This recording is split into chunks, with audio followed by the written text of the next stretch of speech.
अस्सलाम वालेकुम। वालेकुम अस्सलाम। हमारी एप्लीकेशन की डिमांड है, अगर आपका जो क्लाइंट है वो कहता है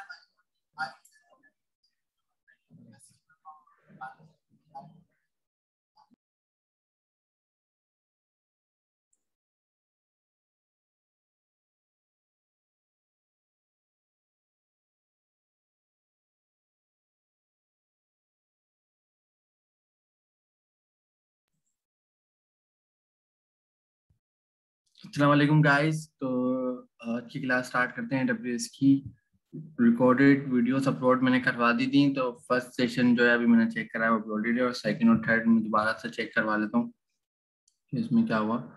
और नेक्स्ट टाइम हमारे पास क्या होगा कि हम लोग यूट्यूब पे वीडियो अपलोड कर देंगे ताकि आप तक जल्दी पहुँच जाए। तो ये नेक्स्ट डिसीजन है कि यूट्यूब का लिंक आप लोगों को प्रोवाइड कर दिया जाएगा। एक सेम चैनल है, उसी प्लेलिस्ट पे हर बार वीडियो अपलोड हो जाएंगी, तो आपको आसानी हो जाएगी। तो आज की क्लास के कुछ टॉपिक्स मैं इस तरह के रखूँगा कि जो आपने पहले पढ़ा है और जो आज पढ़ा है वो थोड़ा सा डिपेंडेंट ना हो, ताकि आपकी प्रैक्टिस अच्छी हो जाए। तो हम शुरू करते हैं। जब तक आप लोगों के कोई सवाल है, क्योंकि फर्स्ट सेशन अपलोड हो गया था तो कुछ प्रैक्टिस आप लोगों ने ज़रूर कर ली होगी। तो कोई सवाल किसी के, तो फिर हम आगे बढ़ते हैं।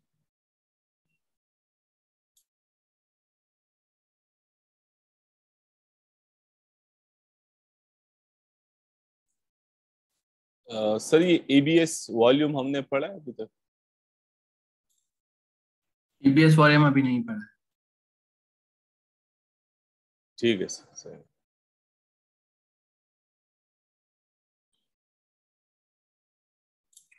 तो एक ओवरव्यू तो ईबीएस का हो चुका है, दोबारा देख लेंगे। तो मैं अपने सबसे स्क्रीन आप लोगों से शेयर कर देता हूँ। सही है।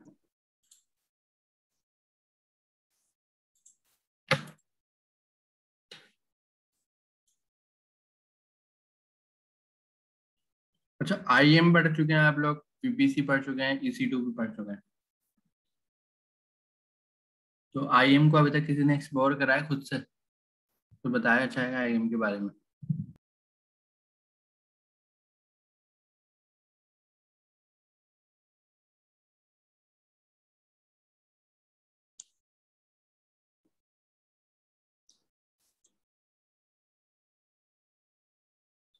यस सर, मैंने किया है इसमें। यानी कि जो अपना अकाउंट बनाया, फिर उसका एक IM यूज़र बनाया और उनको सिर्फ जो परमिशन दी है बाकी यूज़र को रीड करने के लिए, वो सिर्फ रीड ओनली दी है। तो कुछ इस तरह डिफरेंट सी चीज़ें ट्राई की थी। ठीक है, तो आईएम यूजर आपने बनाया। आईएम में परमिशन होती हैं, पॉलिसीज होती हैं।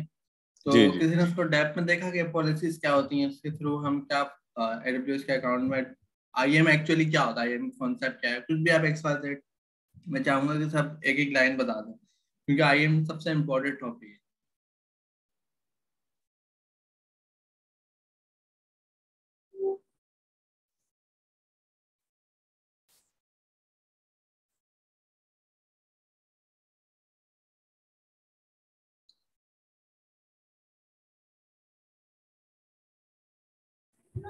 ये आईएम जो है ये AWS का फीचर है और इसके थ्रू हम मैनेज करते हैं यूजर्स को और उनके रोल्स को, रिस्पॉन्सिबिलिटीज को, उनको परमिशन अलाउ करते हैं और इस तरीके से हम इसको जो है ना अपने AWS अकाउंट उसको प्रॉपर्ली मैनेज कर सकते हैं। कोई कुछ अस्सलाम बताना वालेकुम। चाहेगा? मैं बताना चाहूँगा सर, मेरी आवाज़ आ रही? जी आ रही है। सर ये आईएम इसलिए होता है कि अगर मिसाल के तौर पे एक कंपनी में, ज़ाहिर है कोई कंपनी एक ही अकाउंट ख़रीदेगी और उसने आगे मुख्तलिफ हो सकता है एडमिनिस्ट्रेटर रखे हों, 3-4 भी हो सकते हैं या इससे ज़्यादा भी हो सकते हैं। हो सकता है किसी एक बंदे का काम यह हो कि वो सिर्फ चेक करने वाला हो, दूसरे बंदे का काम यह हो कि वो बीच में चीज़ें क्रिएट कर सकता हो। तो अब ये है, सबको तो रूट अकाउंट का वो नहीं दिया जा सकता, यानी कि एक्सेस। या फुल कंट्रोल भी सबको नहीं दिया जा सकता। तो इस लिहाज से उसमें मुख्तलिफ कैटेगरीज पहले से बनी हुई हैं। अगर वो वाले रोल्स कोई किसी यूज़र को असाइन कर दे वो भी ठीक है। अगर उसके अलावा उनमें से 3-4 रोल्स किसी एक टाइप ऑफ ग्रुप को वो असाइन कर दे तो और उसी ग्रुप के अंदर और मज़ीद यूज़र्स वो ऐड करता जाए, इस तरह भी हो सकता है। और यानी कि कस्टमाइजेशन के लिए ये सारी चीज़ें, यानी कि जितना उन्होंने वो दिए हुए हैं रोल्स वगैरह, वो सारा आप कस्टमाइज़ कर सकते हैं, मुख्तलिफ यूज़र्स को आप दे सकते हैं। बहुत ज़बरदस्त आमिर अजीज, बहुत ज़बरदस्त जवाब दिया तुमने। और IAM क्या, मैं बता देता हूँ भाई। IAM सिर्फ AWS का फीचर नहीं है, AWS की सर्विसेज का नाम IAM है। अगर आप जनरल कॉन्सेप्ट की बात करें, थोड़ी देर के लिए AWS हटा दें, तो IAM क्या है, तो जब भी IAM यही है, IAM की ही सेम डेफिनेशन है। ऑर्गेनाइजेशन में कहीं पे IAM होता है तो आइडेंटिटी एंड एक्सेस मैनेजमेंट की आपने मल्टीपल पॉलिसीज बनाई हुई होती हैं। जो भी आपके एम्प्लॉय होते हैं, यूजर होते हैं, जो भी उन अकाउंट्स को अगर एक्सेस करते हैं या उन सॉफ्टवेयर को या एप्लीकेशन को आकर एक्सेस करते हैं, तो किसी ना किसी पॉलिसीज के तहत वो उनको यूजर असाइन हुआ होता है। कोई एडमिनिस्ट्रेटर होता है तो उसको एडमिनिस्ट्रेटर के रोल्स होते हैं, कोई अगर डेवलपर होता है उसको डेवलपर के रोल होते हैं, कोई अगर ऑडिट का होता है तो उसको रिपोर्ट देखने वगैरह के रोल होते हैं। तो ये IAM एक पूरा ये समझ लें, ये एक सॉफ्टवेयर होता है कोई ना कोई, हर ऑर्गेनाइजेशन में ही लगा हुआ होता है, हर कॉर्पोरेट ऑर्गेनाइजेशन में। क्यों उसके थ्रू आप मल्टीपल जो भी उसका ऑर्गेनाइजेशन की सर्विसेज हैं, सॉफ्टवेयर हैं या XYZ उनकी चीज़ें चल रही हैं, वो IAM यूज़र के थ्रू अपने एम्प्लॉय को या अपने यूज़र को प्रोवाइड। तो AWS में भी सेम यही सिनेरियो है कि IAM यहाँ पर एक सर्विस है, उसके थ्रू आपका AWS का अकाउंट है, अपने IAM के थ्रू आप उसमें मल्टीपल अकाउंट्स बनाएंगे और मल्टीपल अकाउंट्स आप पॉलिसीज के जो बनी बनाई पहले से पॉलिसीज हैं वो असाइन कर देंगे कि ये यूजर सिर्फ ये वाले सर्विस तक जा सकता है, रीड राइट कर सकता है, सिर्फ रीड कर सकता है। इस तरह की मल्टीपल परमिशन आप दे सकते हैं। तो आमिर अजीज ने सबसे ज़बरदस्त जवाब दिया है। और उसके अलावा आपको मुझे दोबारा से बताना चाहेगा कि IAM आप लोगों को क्या समझ में आया?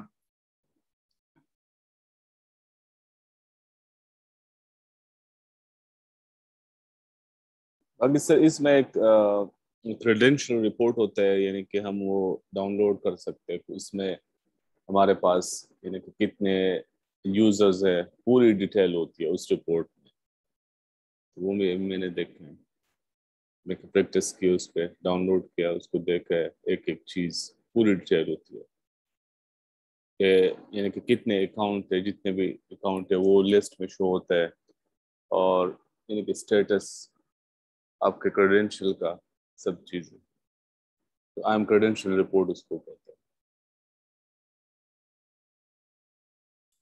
IAM क्रेडेंशियल रिपोर्ट भी एक है इसमें फीचर। तो सब चीज़ें होती हैं ये। तो IAM आपको होपफुली समझ में आ गया होगा। एक और मैं एग्जांपल दे रहा हूँ, जैसे कोई बैंक की एग्जांपल दे देता हूँ।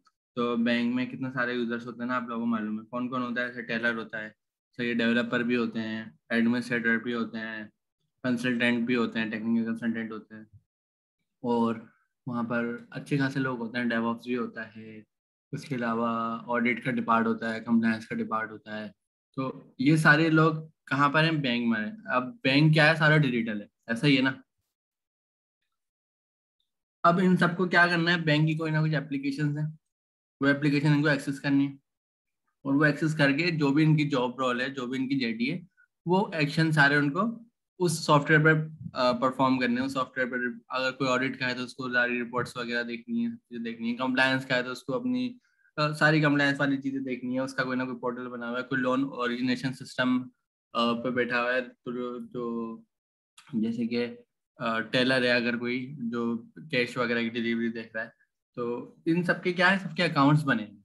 जैसे कि नजीब है, नजीब हमारे पास डेवऑप्स हैं, आमिर अजीज है, आमिर अजीज जो हमारे पास टेक्निकल कंसल्टेंट है, फहाद है, फहाद का अलग रोल है। तो ये सब उस ऑर्गेनाइजेशन के अंदर जो सॉफ्टवेयर चल रहा है उसको एक्सेस कर रहे हैं और अपनी कोई ना कोई जॉब परफॉर्म कर रहे हैं। तो अब मैं क्या करूंगा, सॉफ्टवेयर, बैंक के अंदर जो सॉफ्टवेयर है, आप सब लोगों को पता है उस सॉफ्टवेयर में कितनी सारी चीजें होंगी।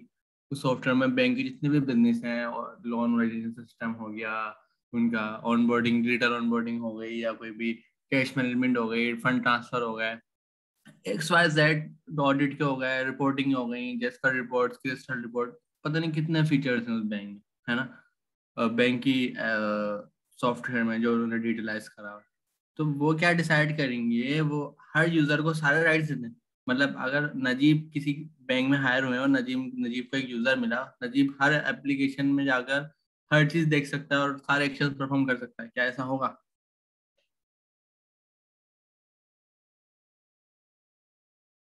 नहीं सर, ऐसा नहीं होगा। वो इनके लिए कुछ जो स्पेसिफिक चीज़ें होंगी, एक्सेस होगी, वही ये इस्तेमाल कर सकेंगे, यूज़ कर सकेंगे। बिल्कुल बिल्कुल, आपने ये बताया कि बैंक के पास कोई ना कोई आईएम लगा हुआ होगा, सॉफ्टवेयर होगा कुछ ना कुछ, उसने कहीं से बाय करा हुआ होगा, खुद बनाया हुआ होगा, या कोई भी सॉफ्टवेयर लगाया हुआ होगा XYZ।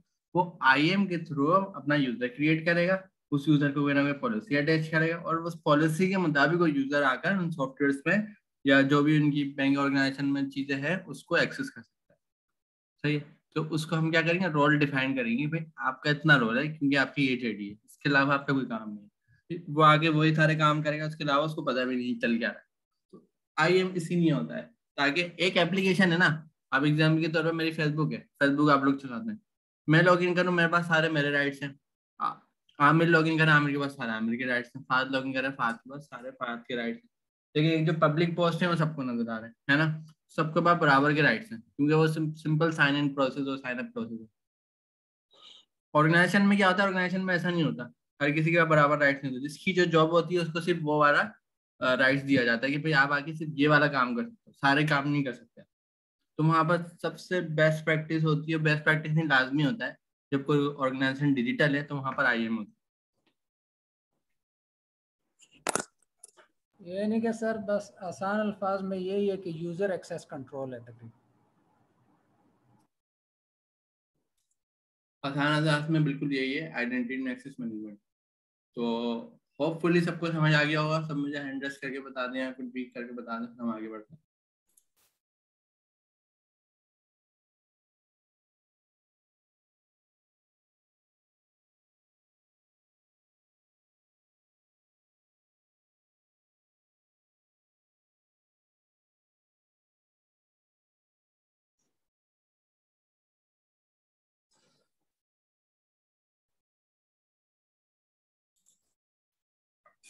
किसी का कोई सवाल है आईएम से रिलेटेड?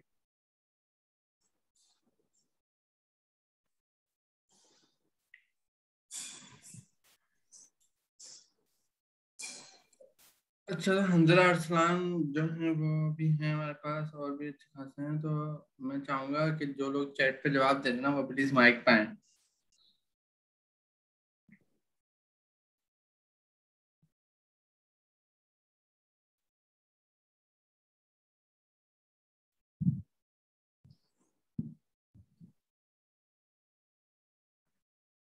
सर ये हम जो सबनेट और आईपी की एक लेक्चर आपने हमें पढ़ाया था उसमें, तो जी। मैंने तो वो लेक्चर, यानी कि मैं बार बार वो लिंक खोलता रहा, लेकिन शायद मैं गलत जगह पे गया था, वो सिर्फ एक ही वीडियो शो हो रही थी चैनल पे ना, अपलोड के, तो वो मैं समझा कि अपलोड नहीं हुआ।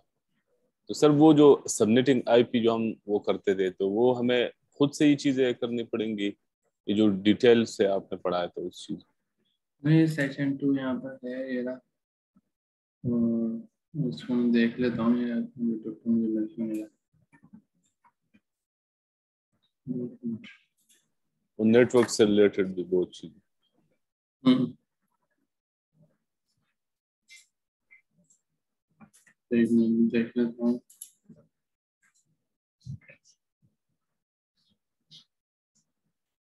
सेशन 2 भी अपलोडेड है, सेशन 3 भी अपलोडेड है, सेशन 3 था शायद। सेशन 2 अगेन भी होगा। अच्छा, मैंने ना प्ले लिस्ट में ऐड नहीं करा, मैं प्ले लिस्ट में ऐड कर देता हूँ। ठीक हाँ लगेगा। एक सेशन तो मैंने अभी डबल कर दिया अपलोड, सही, कोई मसला नहीं है। ठीक। इसको हाइड कर देता हूँ। हाँ, एक सेशन मैंने देखें डबल कर दिया अपलोड, प्ले लिस्ट में ऐड नहीं है, मैं अभी कर देता हूँ प्ले लिस्ट में। आफ्टर सेशन में इसको कर दूंगा प्ले लिस्ट में, ऑप्शन में नहीं आ रहा।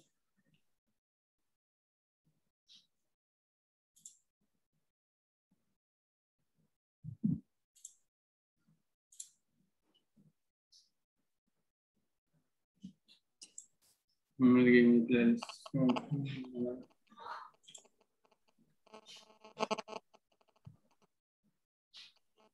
सेशन 2 को ब्रॉडकास्ट।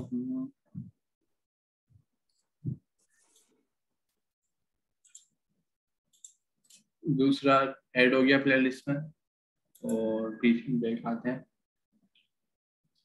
इसलिए भी प्लेलिस्ट में ऐड हो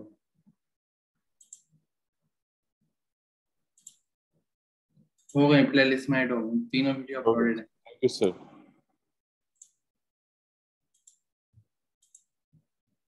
हाँ आ गए, तीनों आ गए। एक डिलीट कर दूंगा, एक मैंने डबल अपलोड कर दी, वो मैं डिलीट कर दूंगा, वो मैंने अभी करी है, वो मुझे नजर नहीं आई थी। स्क्रीनशॉट वापस कर देता हूं। तो ठीक है, हम आगे बढ़ते हैं। देखिए आईएम सबसे इम्पोर्टेंट टॉपिक है, और मैं नहीं चाहता इसमें कंप्रोमाइज हो, और कोई हमारे पास क्लास का स्टूडेंट ये कहे कि आईएम जस्ट एडब्ल्यूएस का एक फीचर है और बस यूजर वगैरह बनाते हैं। ऐसा नहीं है भाई, आईएम की एक अपनी दुनिया है, और आईएम का बहुत बड़ा कॉन्सेप्ट है। सिर्फ एडब्ल्यूएस से आप बात नहीं करें, आउट ऑफ द बॉक्स भी जाएं तो आईएम का एक बहुत बड़ा रोल है। उसी नहीं ये टॉपिक मैंने आज आप लोगों के साथ रेस करा है, और फिर आगे बढ़ते हैं। वीपीसी भी हमारे पास हो गया था, तो मुझे कोई बताएगा वीपीसी वर्चुअल प्राइवेट क्लाउड, तो इसका फायदा क्या था हमारे पास? कोई भी आप कुछ भी बता सकते हैं जो आपकी अंडरस्टैंडिंग है।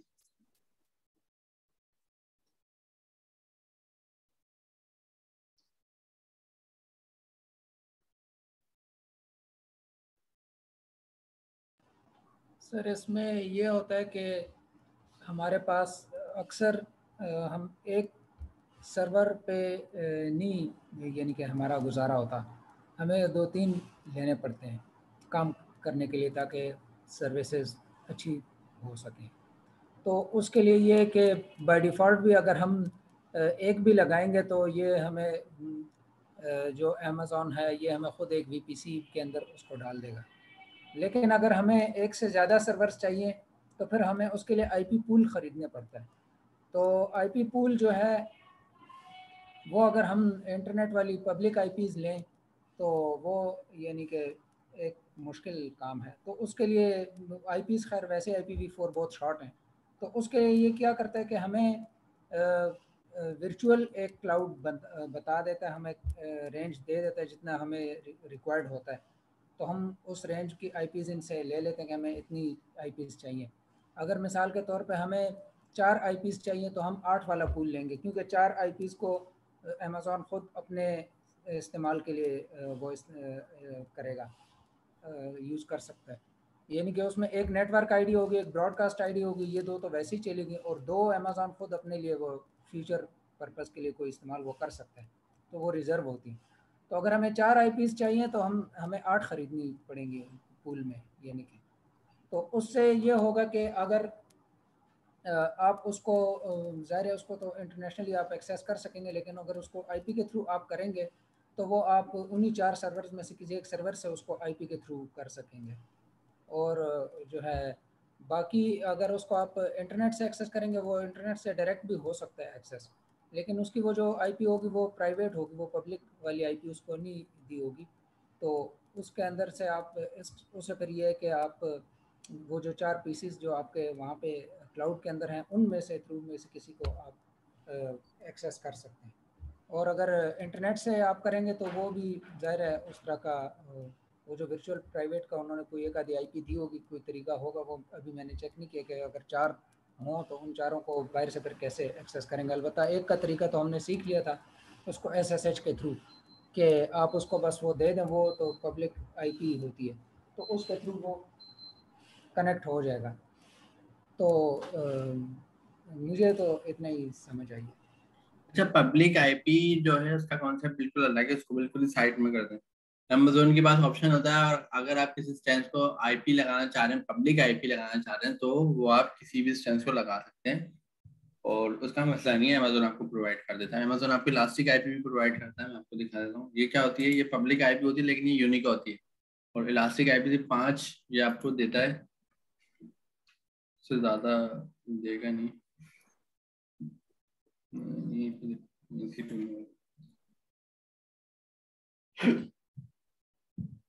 ये इलास्टिक आईपी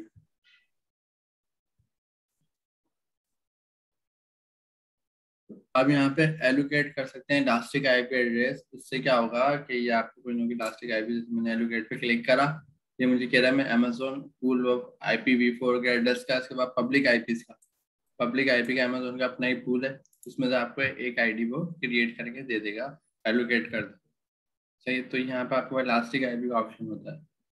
और आपको global static IP address accelerator वगैरह की डिटेल यहाँ रखी हुई, लेकिन आप इलास्टिक आईपी आप ले सकते हैं। वो क्या होगा, आपने एक आईपी परचेज कर ली, यहाँ पे शो हो जाएगी कि ये आईपी आपने परचेज कर ली, और वो एक ही रहेगी, वो कभी भी चेंज नहीं होगी जब तक वो आपके पास है। जब आपको कभी इन फ्यूचर उसको हटाना हुआ, आप उस पर क्लिक करेंगे, यहाँ पे एक्शन में आएगा, उसको रिलीज कर देंगे, तो क्या हुआ, आपके पास से चली जाएगी। तो ये रिलीज का ऑप्शन भी यहाँ पे अभी हाइड हुआ है, क्योंकि यहाँ पे कोई आईपी नहीं है। और ये आईपी जब आप एलोकेट करेंगे तो ये आईपी फ्री में प्रोवाइड नहीं करेगा, मतलब आपसे चार्ज करेगा। लेकिन अगर ये आईपी आपने एलोकेट करी हुए और किसी EC2 के साथ अटैच करी हुए, तो ड्यूरिंग अटैच वो आपसे चार्ज नहीं करे। अगर आपने आईपी लेकर फ्री छोड़ी हुई ना, तो वो आपसे चार्ज करे। तो ये उनका रूल है कि अगर आपने उसको आईपी एलोकेट करके फ्री छोड़ी हुई यूज नहीं कर रहे तो वो चार्ज करेगा, अगर आपने लेकर कहीं इस्तेमाल कर रहे हैं तो वो चार्ज नहीं करेगा। सही है। तो अगर किसी ने भी इलास्टिक आईपी ले ली तो उसको फौरन जाकर वो रिलीज कर दे, और या तो किसी EC2 के साथ अटैच करे और वो चलती रहे। EC2 में हमारे पास क्या ऑप्शन है, जैसे रनिंग इंस्टेंस कोई ना कोई यहाँ पे मौजूद नहीं है फिलहाल, अभी हम बना लेंगे तो इलास्टिक आईपी का कॉन्सेप्ट होता है। हम VPC क्या होता है, VPC बोलते हैं हम virtual private cloud. Virtual private cloud का मतलब है कि ये एक सॉफ्टवेयर डिफाइंड नेटवर्क है। मैं ये बता रहा हूँ, मेरा एक डेटा सेंटर है ओहायो में। ओहायो में 3 लोकेशन पे मेरे डेटा सेंटर है, मतलब ओहायो क्या है, मेरा रीजन है, और ओहायो में मेरे पास 5 जोन है, 5 लोकेशन, और हर 5 जोन की जगह पे एक डेटा सेंटर बना हुआ है। उस डेटा सेंटर के अंदर 7 फ्लोर की एक बिल्डिंग है, उन 7 फ्लोर पे सर्वर ही सर्वर लगे हुए, बहुत सारे सर्वर किस तरह से लगे हुए, रैक पे लगे हुए, हर रैक के अंदर कोई ना कोई कंप्यूटर इंस्टेंस वहां पर अटैच हुआ है, इंस्टॉल हुआ है। अब मैं अपनी एक एक इंस्टेंस में अपना बाय करता हूँ, कहाँ पर, ओहायो के अंदर Zone 1 में। Zone 1 के अंदर कोई सेकंड फ्लोर पे कोई रैक रखा हुआ है, रैक का नंबर देते हैं कोई 1001 है, सही है। उसके अंदर, उस रैक के अंदर जो थर्ड वाला सर्वर है, उस थर्ड वाले सर्वर में मुझे शेयर्ड इंस्टेंस मिला हुआ है। किसी को समझ आई मेरी कहानी में क्या समझाना चाह रहा हूँ?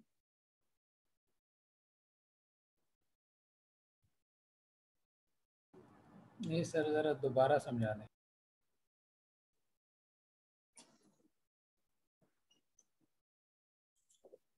दोबारा मैं समझाया। सर मेरा ख्याल है कोई तस्वीर वगैरह अगर बना के उससे हो जाए डायग्राम से तो ज़्यादा बेहतर। मैं अच्छा, मैं और आसान कर देता हूँ। मैं कह रहा हूँ कि आपके पास आपका लोकल कंप्यूटर है, आपने उसमें वर्चुअल मशीन बनाई 2, ये वाला केस क्लियर है? Yes sir. ये सर सही है। वो 2 मशीन आपस में प्राइवेट आईपी के थ्रू कम्युनिकेट कर सकती हैं। बिल्कुल। अगर उसमें प्राइवेट हमने आईपी, जी बताएं। जो सॉफ्टवेयर होगा उसके अंदर अगर हमने उसको नेटवर्किंग उसकी इस तरह की हुई है, यानी कि अगर ब्रिज कनेक्शन है या कोई स्विच लगाया हुआ है तो फिर उसके थ्रू, अगर नेट होगा या दूसरा कुछ हमने लगाया है उसको अलग रखा हुआ है फिर तो नहीं होगा, लेकिन उसमें वो ऑप्शन होती है कि अगर आप इसको सेम सही, हमने ब्रिज बना लिया, वो दोनों मशीन आपस में प्राइवेटली कम्युनिकेट कर सकती हैं, और मैं उसको एक्सेस कर सकता हूँ उसी लैपटॉप से। जी बिल्कुल। अगर मैं किसी दूसरे लैपटॉप में जाऊंगा तो वहां से वो मुझे वर्चुअल मशीन मिलेंगी क्या? नहीं, अगर वो दूसरा लैपटॉप भी इन्हीं नेटवर्क के अंदर है जिसमें ये फिजिकल है और उसके अंदर 2 वर्चुअल मशीन्स है, अगर ये चारों लैपटॉप्स एक ही नेटवर्क के अंदर है फिर एक्सेस हो सकता है। सही अगर है। इसके अलावा अब आपके केस में क्या होगा, चारों एक ही नेटवर्क पे हैं तो हो सकता है। मतलब अगर मैंने एक मशीन बनाई और मैं एक नेटवर्क पे हूँ, उसी नेटवर्क पे आमिर अजीज है, आमिर अजीज ने एक मशीन बनाई, तो वो दोनों सिक्योरिटी थ्रेड है, क्योंकि मैं आमिर अजीज की मशीन को एक्सेस कर सकता हूँ और आमिर अजीज मेरी मशीन एक्सेस कर सकते हैं, क्योंकि सेम नेटवर्क में। ऐसा ही है। जी जी बिल्कुल। तो अगर आमिर अजीज की कोई अलग एप्लीकेशन चल रही है, मेरी अलग एप्लीकेशन चल रही है, लेकिन हमें मसला क्या है, क्योंकि हम सेम नेटवर्क पे, सही है, कोई ना कोई एक्सेसिबिलिटी बन सकती है कि आमिर अजीज किसी भी फ्लो के थ्रू मेरी मशीन को एक्सेस कर सकते हैं, है ना। जी इसको इसको हम कैसे रोकेंगे कि अपने नेटवर्क पॉलिसी लगाएंगे भाई नहीं कोई नहीं दे सके, ये वो ऐसे ही करेंगे ना। लेकिन आमिर अजीज की रिक्वेस्ट मेरी मशीन तक पहुंच तो जाएगी ना, सिर्फ वहां पर आके ब्लॉक होगी कि भाई अलाउ नहीं है, ऐसा ही है ना।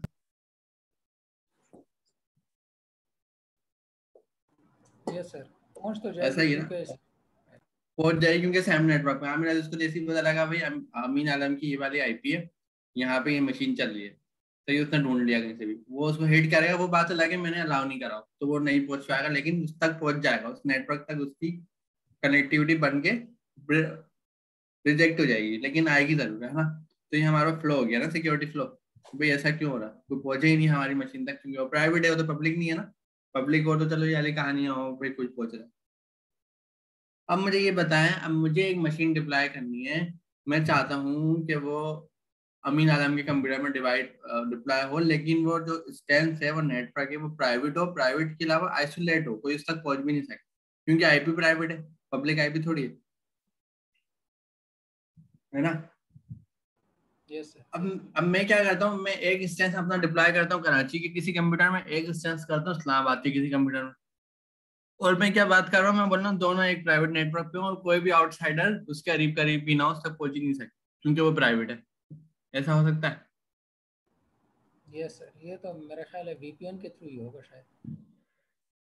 नहीं, वीपीएन अभी हम नहीं लगा रहे ना, तो अभी हम प्राइवेट नेटवर्क बना रहे हैं। ठीक है सर, हो सकता है इस तरह। कैसे होगा?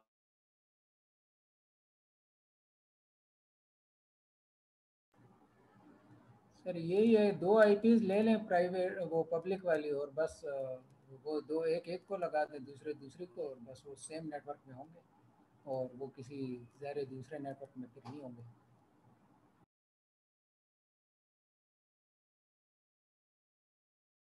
ये नहीं कि दो आईपीज़ का आप पूल ख़रीदें, उसमें टोटल 4 आईपीज़ होंगी और उसमें से 2 यूजेबल होंगी, तो वो एक एक को दे दें, दूसरे दूसरे को दे दें, बस ये 4 ही आईपीज़ होंगी, तो अब ये एक ही नेटवर्क है।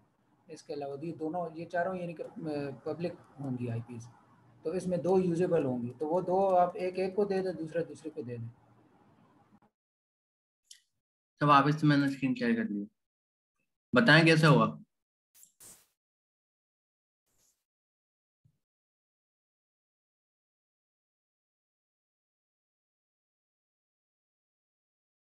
सर ये नहीं कि आप 4 आईपीज़ वाला जो है ना, पब्लिक 4 आईपीज़ आप ख़रीदेंगे पूल उसका, उसमें 2 यूजेबल आईपीज़ होंगी, ठीक है।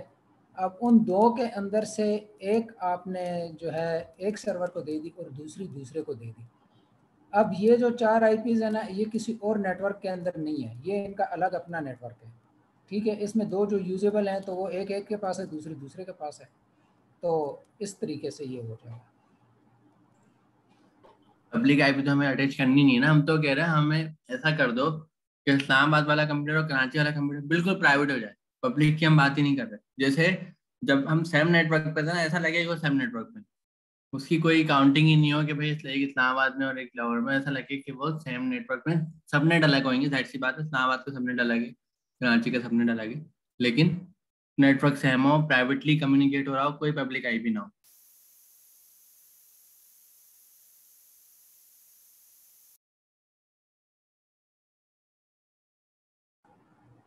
इस तरह तो अभी मेरे जहन में कोई इसका सूरत नहीं आ अस्सलाम वालेकुम।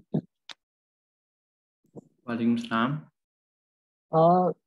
वीपीसी का कंसेप्ट सर ये होगा कि अगर लेट्स सपोज हमारी डिफरेंट लोकेशन पे भी डिवाइसेस है, तो हम एक ऐसा नेटवर्क क्रिएट करते हैं, दो डिवाइसेस के साथ कम्युनिकेट, आपस में इनको कम्युनिकेट करवाना हो तो हमें इनको सिमिलर नेटवर्क पे लाना पड़ता है।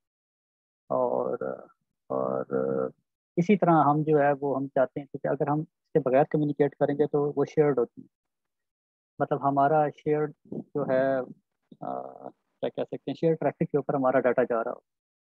और अगर हमें दो डिवाइस से कम्युनिकेट करवाना तो हम एक और प्राइवेट नेटवर्क बनाएंगे जिसके अंदर वो, अगर डिस्पाइट लोकेशन उनकी डिफरेंट भी है, हम उन दोनों डिवाइसेस के अंदर ले आएंगे उस नेटवर्क के अंदर, जिसकी वजह से वो कम्युनिकेट कर लें। सर वैसे ये AWS में तो यही सिस्टम है कि आप उसमें जोन बनाएं, मुख्तलिफ जोन में डिफरेंट पीसीज लगाएं और उसको आप कम्युनिकेट करवा सकते हैं, तो शायद क्योंकि ये अच्छा तो अच्छा ये सही है, बहुत अच्छी कम्युनिकेशन हमारी रही इस बारे में। AWS पे ना ऑलरेडी सारे जोन बने हुए हैं, सब चीज़ें बनी हुई हैं कम्युनिकेशन के लिए। तो ये आपके पास एक सॉफ्टवेयर डिफाइंड नेटवर्क है, और जो VPC अगर हम बात करते हैं, AWS स्पेसिफिक या सॉफ्टवेयर डिफाइंड नेटवर्क की बात करें, तो इसमें हमारे पास क्या होता है, हम प्रोग्रामेटिकली दो अलग अलग लोकेशन के नेटवर्क को एक लोकल नेटवर्क पे लेके आ जाते हैं, और उसको एक IP पूल दे देते हैं, उसमें सबनेट्स बना देते हैं। तो जाहिर सी बात है, same IP pool same subnets पे वो आपस में लोकल कम्युनिकेट हो रहे होते हैं, उसकी लोकेशन मल्टीपल्स हो सकती है। तो ये सॉफ्टवेयर डिफाइंड नेटवर्क के थ्रू हम कर सकते हैं, और VPC ने भी यही करा हुआ है कि आपका एक ओहायो का रीजन है, उस रीजन के अंदर 5 लोकेशन पे 5 जोन बने हुए हैं। उन 5 जोन में अलग अलग डेटा सेंटर हैं। आपकी एप्लीकेशन किसी जोन में, किसी भी जोन में, मैं कह रहा हूँ जोन वन में कितने सारे रैक लगे होंगे सर्वर्स, कोई मोर देन 1000 लगे होंगे। उस 1000 रैक के अंदर कोई एक PC होगा, उस PC के अंदर आपकी वर्चुअल मशीन रखी है, ठीक है। आप दूसरी वर्चुअल मशीन कहाँ खरीद रहे हैं, आप EC2 कहाँ खरीद रहे हैं, जोन 5 के अंदर। और वहां भी इसी तरह होगा कि इतने सारे 1000 रैक्स के अंदर किसी एक PC में आपकी मशीन चल रही है।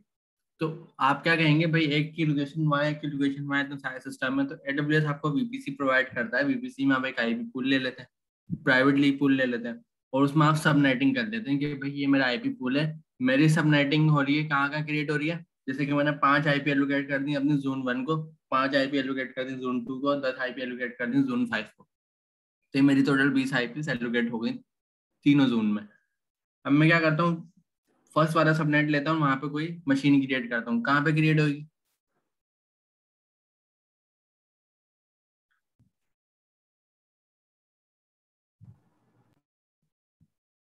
ये जिस जोन में आप क्रिएट करना चाहेंगे उसमें जिस जोन में वो सबनेट बनाया था मैंने, जिस जोन के नेटवर्क पे मैंने सबनेट बनाया था, वहीं पे क्रिएट होगी ना मशीन भी। जी सर। सही है। अब मैं क्या करता हूँ, जो जो सबनेट मैंने जोन 5 पे बनाया था, दूसरी वर्चुअल मशीन में वहां क्रिएट करता हूँ, उसको वहां की IP मिल जाएगी। मैंने क्या करा, मैंने एक प्राइवेट IP का पूल लिया 20 IPs का, और उस पूल को सबनेट में ब्रेक कर दिया। हर सबनेट का एक जोन के साथ अटैच कर दिया, भाई ये वाला सबनेट के 5 IP है, ये वाले जोन में रखा हुआ। इस सबनेट पे ये वाली 10 IP और ये वाले जोन पे रखा हुआ है। अब क्या है, मैं यहाँ पर मेरे पास अलग अलग जोन में अलग अलग IPs, प्राइवेट IPs मौजूद है कि भाई इस जोन में मेरे पास ये वाले प्राइवेट IP की रेंज है, 5 मशीन में बना सकता हूँ। अनदर जोन में मैं 10 बना सकता हूँ, और दूसरे जोन में मैं 3 बना सकता हूँ या 5 बना सकता हूँ, क्योंकि मैंने क्या करा, उसको सबनेटिंग कर लिया अलग अलग जोन लेवल पे। रीजन लेवल पे क्या है, मेरे पास VPC है। VPC में एक पूरा IP पूल है 20 IP का। और जोन लेवल पे मेरे पास क्या है, उसी VPC के जो IP पूल था उससे मैंने सबनेटिंग करी हुई अलग अलग। अब मैं जाकर जिस सबनेट में जाकर जिसकी IP चूज करके मैं वर्चुअल मशीन बनाऊंगा, वो मशीन उसी जोन में डिप्लॉय हो जाएगी, मतलब क्रिएट हो जाएगी, स्पिन अप हो जाएगी। सही है। आपको क्या हुआ, आपके पास प्राइवेट IP भी मिल गई आपको। आपने ये भी चूज कर लिया कि किस जोन में आपकी एप्लीकेशन कहाँ जा रही है, और वो आपस में प्राइवेटली कम्युनिकेट भी कर रही हैं, और किसी पब्लिक नेटवर्क से कनेक्ट होने की इसको नीड नहीं है। अगर आप किसी भी एक नेटवर्क, एक वर्चुअल मशीन से पब्लिकली कनेक्ट हो गए ना, जैसे कि मैंने एक VPC बनाया, उस VPC में 19 मशीन प्राइवेट है, एक जो है पब्लिक है। फिलहाल फिलहाल हम VPN की बात नहीं कर रहे। तो अगर मैं 20वीं पब्लिक मशीन से कनेक्ट हो जाता हूँ, उसका मतलब मैं बाकी 19 भी कनेक्ट कर सकता हूँ, क्योंकि मैं सेम नेटवर्क हूँ। सही है। तो ये आपके पास कॉन्सेप्ट है। VPN के क्या होगा कि अगर 20 की 20 प्राइवेट है, मैं चाहता हूँ कि उसको प्राइवेटली एक्सेस करूँ, तो मैं एक VPN लगाऊंगा अपने पास AWS पर, एक VPN अपने पास लोकल सिस्टम में लगाऊंगा, और उस प्राइवेट नेटवर्क से कनेक्ट होकर वो सारी 20 की 20 प्राइवेटली एक्सेस कर दूंगा। चलिए वो बात का कॉन्सेप्ट है, वो भी हम डिस्कस करेंगे। तो VPC का कॉन्सेप्ट क्लियर हो गया आपको सबको? सर एक क्वेश्चन है इसमें। पूछें पूछें। सर जिस तरह आपने फरमाया कि अगर मेरे पास मिसाल के तौर पे 5 जोन हैं और मैंने कोई 30 या 40 या 50 IPs का मिसाल के तौर पे ले लिया उसको जो है अपने इस्तेमाल के लिए, उसके मैंने सबनेट्स बना दिए और 5 में यानी कि 20 सर्वर्स मैंने डिप्लॉय कर दिए। तो अब सर जब आप सबनेट बना लेते हैं तो फिर वो तो सारे डिफरेंट नेटवर्क्स हो जाते हैं। तो बजाय इसके कि डिफरेंट नेटवर्क, मेरे जहन में यही सवाल था कि अगर डिफरेंट नेटवर्क्स होंगे तो फिर वो आपस में एक दूसरे को कैसे कनेक्ट करेंगे वो, क्योंकि डिफरेंट नेटवर्क्स होंगे। अगर ये सेम हम उस जो IP पूल हमने ख़रीदा है उसके हम मुख्तलिफ सबनेट्स ना बनाएं, बल्कि मिसाल के तौर पर अगर उसमें 8 IPs हैं, हम 8 IPs को मुख्तलिफ 8 जोन्स में रखते हैं, तो क्या ऐसा मुमकिन है? वो सारे होंगे तो सेम नेटवर्क में, लेकिन जोन उनका मुख्तलिफ होगा, और ये है यानी कि सॉफ्टवेयर डिफाइंड नेटवर्क। तो क्या ऐसा मुमकिन होगा? नहीं, सबनेटिंग तो हमें करनी है ना, तो नेटवर्क की जब आईपी पूल बनाते हैं तो उस पर एक सबनेट आप यूज करें या मल्टीपल्स करें, सबनेटिंग तो होती है, उसको आप नहीं कर सकते। एडब्ल्यूएस में राउटिंग की पॉलिसी है। राउटिंग में आप क्या करते हैं कि आप राउट कर देते हैं एक सबनेट को दूसरे सबनेट पे कि ये आपस में कम्युनिकेट कर सकता है। सही है, तो वो राउटिंग वहाँ पे अटैच हुई होती है, लोकल राउटिंग होती है, और मैंने लास्ट टाइम भी आप लोगों को दिखाई थी, मैं दिखा देता हूँ।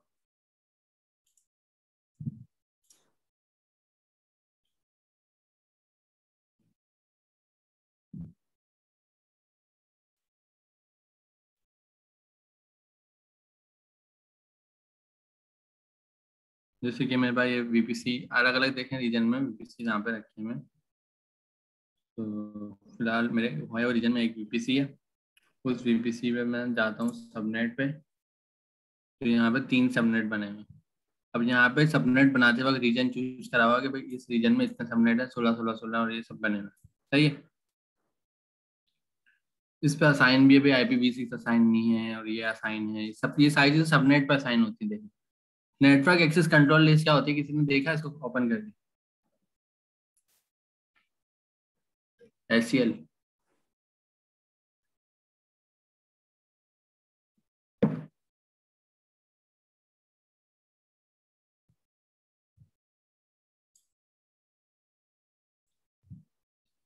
थोड़ी देर के लिए आप ये समझ लें कि नेटवर्क एक्सेस कंट्रोल लिस्ट आपके पास यहाँ पर होती है कि इस नेटवर्क पे, अब मैं यहाँ पे एक्शन में आ जाता हूँ, जैसे कि यहाँ पे बनी हुई नेटवर्क एक्सेस कंट्रोल लिस्ट की आईडी, इसको मैं ओपन कर लेता हूँ। इसमें भी देखें इनबाउंड और आउटबाउंड रूल्स नजर आ रहे हैं आप लोगों को, ऐसा ही है ना? लास्ट टाइम आपने इनबाउंड और आउटबाउंड रूल कहाँ देखे थे? सिक्योरिटी ग्रुप में देखे थे, जो EC2 लेवल पे होता है, याद है किसी को? जी सर, जहाँ पे वो वर्चुअल मशीन बनाते हैं उसके लिए इनबाउंड और आउटबाउंड रूल्स होते हैं कि ये कहाँ से एक्सेस की जाए और उसको एक्सेस कहाँ तक होगी, तो वहाँ पे हमने देखी थी। तो वो क्या था हमारे पास, सिक्योरिटी ग्रुप क्या था कि आप एक फायरवॉल आपके पास EC2 लेवल पे लगा हुआ है, कोई भी EC2 से कम्युनिकेट करने आएगा तो उस EC2 को उस फायरवॉल की रूल के मुताबिक ही कनेक्ट करा जा सकता है। अगर ये EC2 है और ये आपके नेटवर्क का कनेक्शन कहीं से भी आ रहा है, सही है, तो ये दरमियान में आपको डायरेक्ट नहीं आ रहा, दरमियान में आपके पास क्या लगी हुई, दरमियान में आपके पास एक फायरवॉल लगी हुई है। कम्युनिकेशन हमेशा पहले फायरवॉल के पास आएगी, सही है।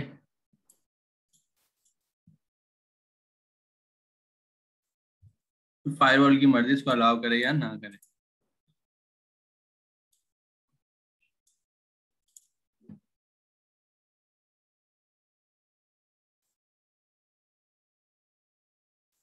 सही है, तो इसी तरह से ये क्या हो गया, ये तो EC2 हो गया ना आपका,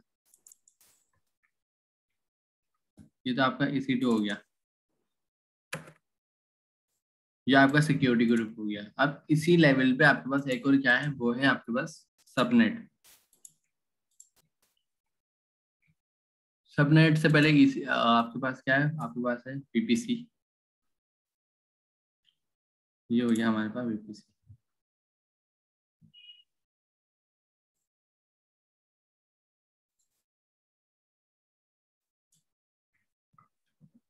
ठीक है, VPC में आपने ले लिया कोई ना कोई रीजन, और रीजन किस तरह से आपने लिया है, सबनेट बनाकर, है ना? तो ये हम इसको सबनेट भी कह सकते हैं और रीजन भी कह सकते हैं। अच्छा, एक रीजन में मल्टीपल सबनेट हो सकते हैं?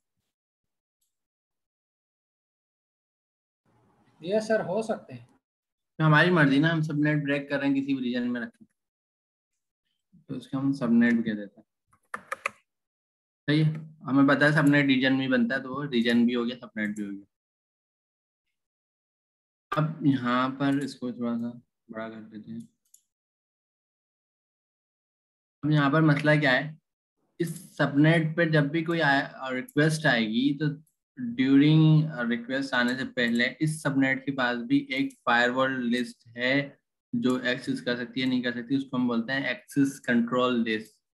तो ये इसके पास भी एक फायरवॉल है, जो भी रिक्वेस्ट आएगी पहले एक्सेस कंट्रोल लिस्ट के पास आउटबाउंड इनबाउंड रोल लगे हुए, अगर वो वहां पर वाइट लिस्टेड है तो ही वो आगे जाएगी वरना नहीं जाएगी। उसके बाद हमारे पास EC2 लगा हुआ है, सही है, मल्टीपल EC2 हो सकते हैं। तो EC2 पे भी यहाँ पर हमारे पास एक लिस्ट है जो आगे से एक्सेस करने वाली है, वो क्या है हमारे पास, सिक्योरिटी ग्रुप।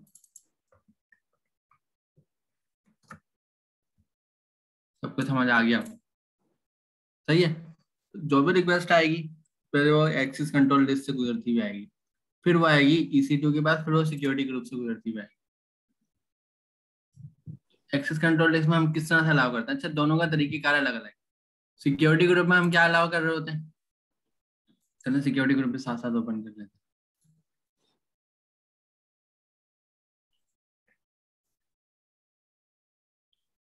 आपको समझ में आ गया, फिर दो सिक्योरिटी लेयर है, एक्सेस कंट्रोल लिस्ट अलग है सबनेट लेवल पे और सिक्योरिटी ग्रुप अलग है, वो किस लेवल पे, वो EC2 लेवल पे। अब यहाँ पे हम कोई भी बना हुआ उठा लेते हैं, जैसे ये क्रिएट हुआ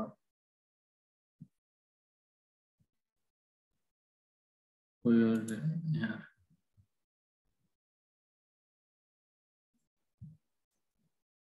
इसमें देखें अच्छे खासे रूल्स नजर आ रहे हैं। इनबाउंड में हम यहाँ पे किस तरह के रूल्स हैं, हम इसको प्रोटोकॉल बता रहे हैं, TCP है, UDP है, ICMP है, custom protocol SMTP, HTTP, POP3, XYZ, NFS। सही, यहाँ पे हम क्या बता रहे हैं, प्रोटोकॉल बता रहे हैं कि भाई इस कौन से प्रोटोकॉल से आप एक्सेस करने आ रहे हो। सारे आए, ऑल SMP आ रहा है IPv4 से, ऑल UDP आ रहे हैं, ऑल TCP आ रहे हैं, XYZ। हम यहाँ उसको प्रोटोकॉल बता रहे हैं, उस प्रोटोकॉल के बिहाफ पे क्या हो रहा है, इसमें LDAP ले ली तो LDAP की 389 यहाँ पर पोर्ट है। तो क्या करा मैंने, ये पोर्ट अलाउ कर दी, और किसको अलाउ करी, यहाँ पे बस ऑप्शन है कि भाई मैं किसको अलाउ कर रहा हूँ, या तो मैं एनीवेयर IPv4 कर सकता हूँ, एनीवेयर IPv6 कर सकता हूँ, माई IPv मैं कर सकता हूँ, मतलब मेरी देखो लोकल सिस्टम की जो IP है खुद उठा लेता है, खुद ये उठा लेता है, मैं लोकल सिस्टम की IP ये भी दे सकता हूँ, मैं कस्टम भी दे सकता हूँ, भाई मुझे ये वाली IP चाहिए, सही है। तो कस्टम का ऑप्शन होता होगा इसमें, फिलहाल इसने माई IP उठा ली, जो भी है।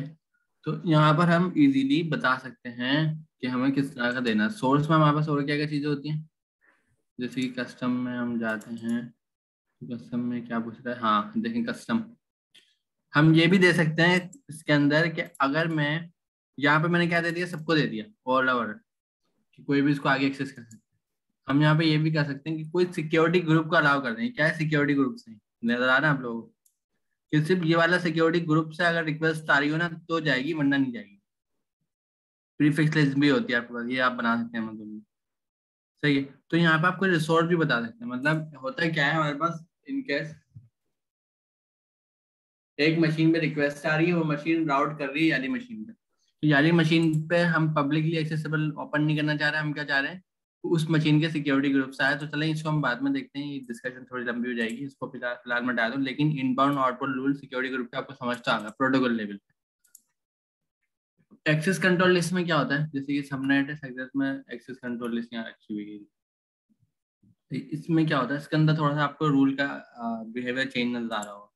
इनबाउंड की बात करते हैं फिलहाल हम, आउटबाउंड यहाँ पर आप जैसे कि अगर मैं रूल ऐड कर रहा हूँ तो यहाँ पे मुझे सबसे पहले रूल की नंबर की प्रायोरिटी देनी होती है, जैसे कि 100 है, तो अब मैं 101 प्रायोरिटी देता हूँ, तो हमारे पास सबसे कम वाली जो प्रायोरिटी है ना उसको माना जाएगा 100 को, 101 जो है जो सेकंड है, तो 99 जो है वो हाई हो गई। तो मैं रोल नंबर दे देता हूँ 101, यहाँ पर मैं दे देता हूँ कि मेरे पास कौन सा प्रोटोकॉल मुझे अलाउ करना है, सही है। यहाँ पे मेरी मर्जी में custom TCP, custom UDP, SSH, telnet, SMTP, DNS, सारे देखें यहाँ पे प्रोटोकॉल मौजूद है जो आपको वहाँ भी नजर आ रहे हैं, सही है। अगर यहाँ पर मैं, फिर मेरे पास यहाँ पे पोर्ट रेंज भी है, कौन सी पोर्ट रेंज मुझे अलाउ करनी है, डिनाई करनी है, ये भी ऑप्शन है। सिक्योरिटी ग्रुप में मेरे पास ये दोनों ऑप्शन होते हैं, ये सिक्योरिटी ग्रुप है तो यहाँ पर जैसे कि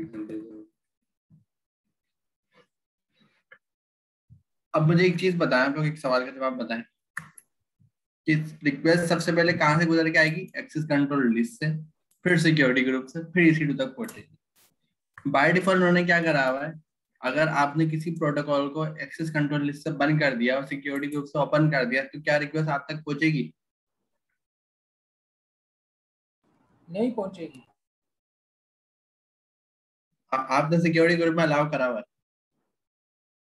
सर वो सबनेट में पहले पहुंचेगा ही नहीं, तो सिक्योरिटी ग्रुप से EC2 पे वो कैसे पहुंच जाएगा जब सबनेट में नहीं आएगा? बिल्कुल। EC2 और अगर मैंने एक्सेस कंट्रोल लिस्ट में अलाउ कर दिया, सबनेट पे नहीं करा, फिर एक्सेस कंट्रोल लिस्ट में अलाउ कर दिया और सिक्योरिटी ग्रुप में नहीं करा, सर फिर भी नहीं होगा क्योंकि उस मशीन भी तक नहीं नहीं है। इन्होंने क्या करा, इन्होंने बाय डिफॉल्ट ऑल करा हुआ, इसलिए हमारे पास सिक्योरिटी ग्रुप वाली लेयर बच जाती है कि हमारी मर्जी हम वहां पे ब्लॉक करें या अलाउ करें। अगर मैंने किसी रिक्वेस्ट को यहीं से नहीं दिया ना, यहीं पे मैंने सिर्फ टेलनेट अलाउ, सिर्फ SSH अलाउ और कुछ अलाउ ही नहीं, तो आप सिक्योरिटी ग्रुप पे भी आपको SSH दोबारा अलाउ करना है। मतलब ये नहीं है कि अगर यहाँ से अलाउ हो गया तो बस हो गया, वहां से भी आप सिर्फ ये अलाउ करेंगे तो चलेगा, बाकी कुछ भी अलाउ करते रहे वो नहीं चलेगा, क्योंकि मेरे पास यहाँ पे अलाउ है। यहाँ पे फिलहाल इन्होंने बाय डिफॉल्ट क्या करा हुआ, ऑल ट्रैफिक करा हुआ, इसलिए आपके पास सारे ट्रैफिक आ रहे हैं।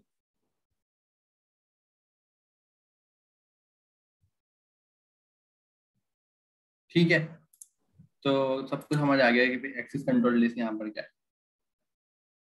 अब हमारे पास यहाँ पर एक्सेस कंट्रोल लिस्ट से हम बाहर आते हैं, थोड़ा सा हम आते हैं सबनेट लेवल पे। हमें पता लग गया हर सबनेट पे एक एक्सेस कंट्रोल लिस्ट तो है, सही है। डिफॉल्ट सबनेट जो है फिलहाल इसको डिफॉल्ट पर उन्होंने रखा हुआ है, ऑटो असाइन पब्लिक आईपी, देख रहे हैं क्या लिखा हुआ है? मतलब इस सबनेट के अंदर जो भी वर्चुअल मशीन बनेगी इन फ्यूचर, उसको पब्लिक असाइन खुद ब खुद, पब्लिक आईपी खुद ब खुद असाइन हो जाएगी।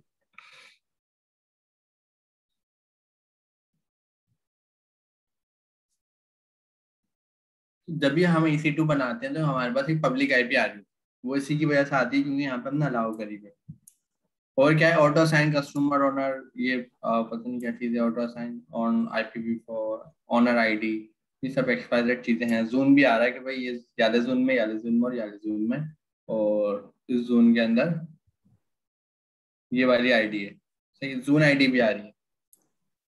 और अवेलेबल IPv4 एड्रेस, कितने एड्रेस है इसके पास एड्रेस है, अच्छे खासे एड्रेस है, 4000 एड्रेस के पास है, 4000 एड्रेस के पास है, 4000 IPs इसके पास है, सही है।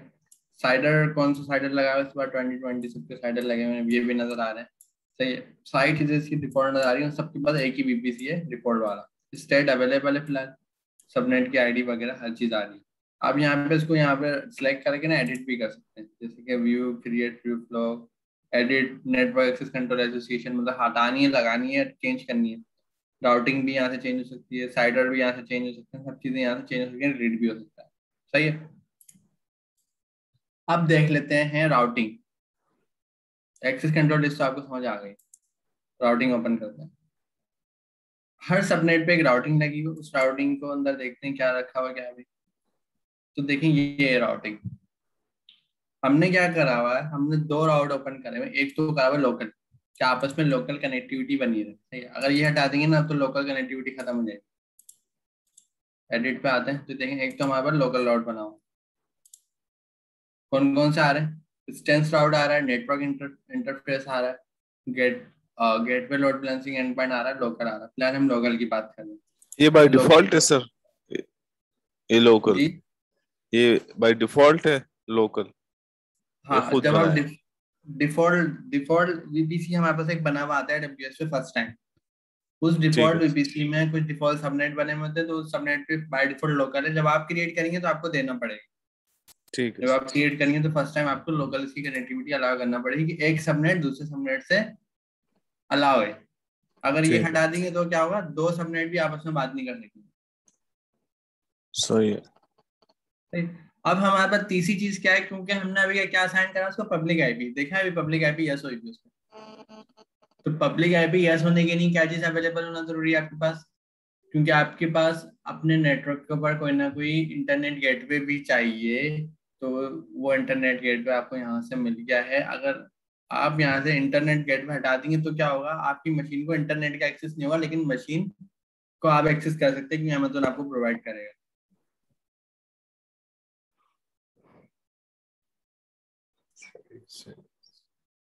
यहाँ पर हमने क्या करा भाई, इन केस यहाँ पे इन्होंने क्या करा, डेस्टिनेशन क्या है इसकी, इन्होंने डेस्टिनेशन क्या दी थी भाई, अपनी वीपीसी की डेस्टिनेशन दी थी। डेस्टिनेशन देखने क्या आ रही है,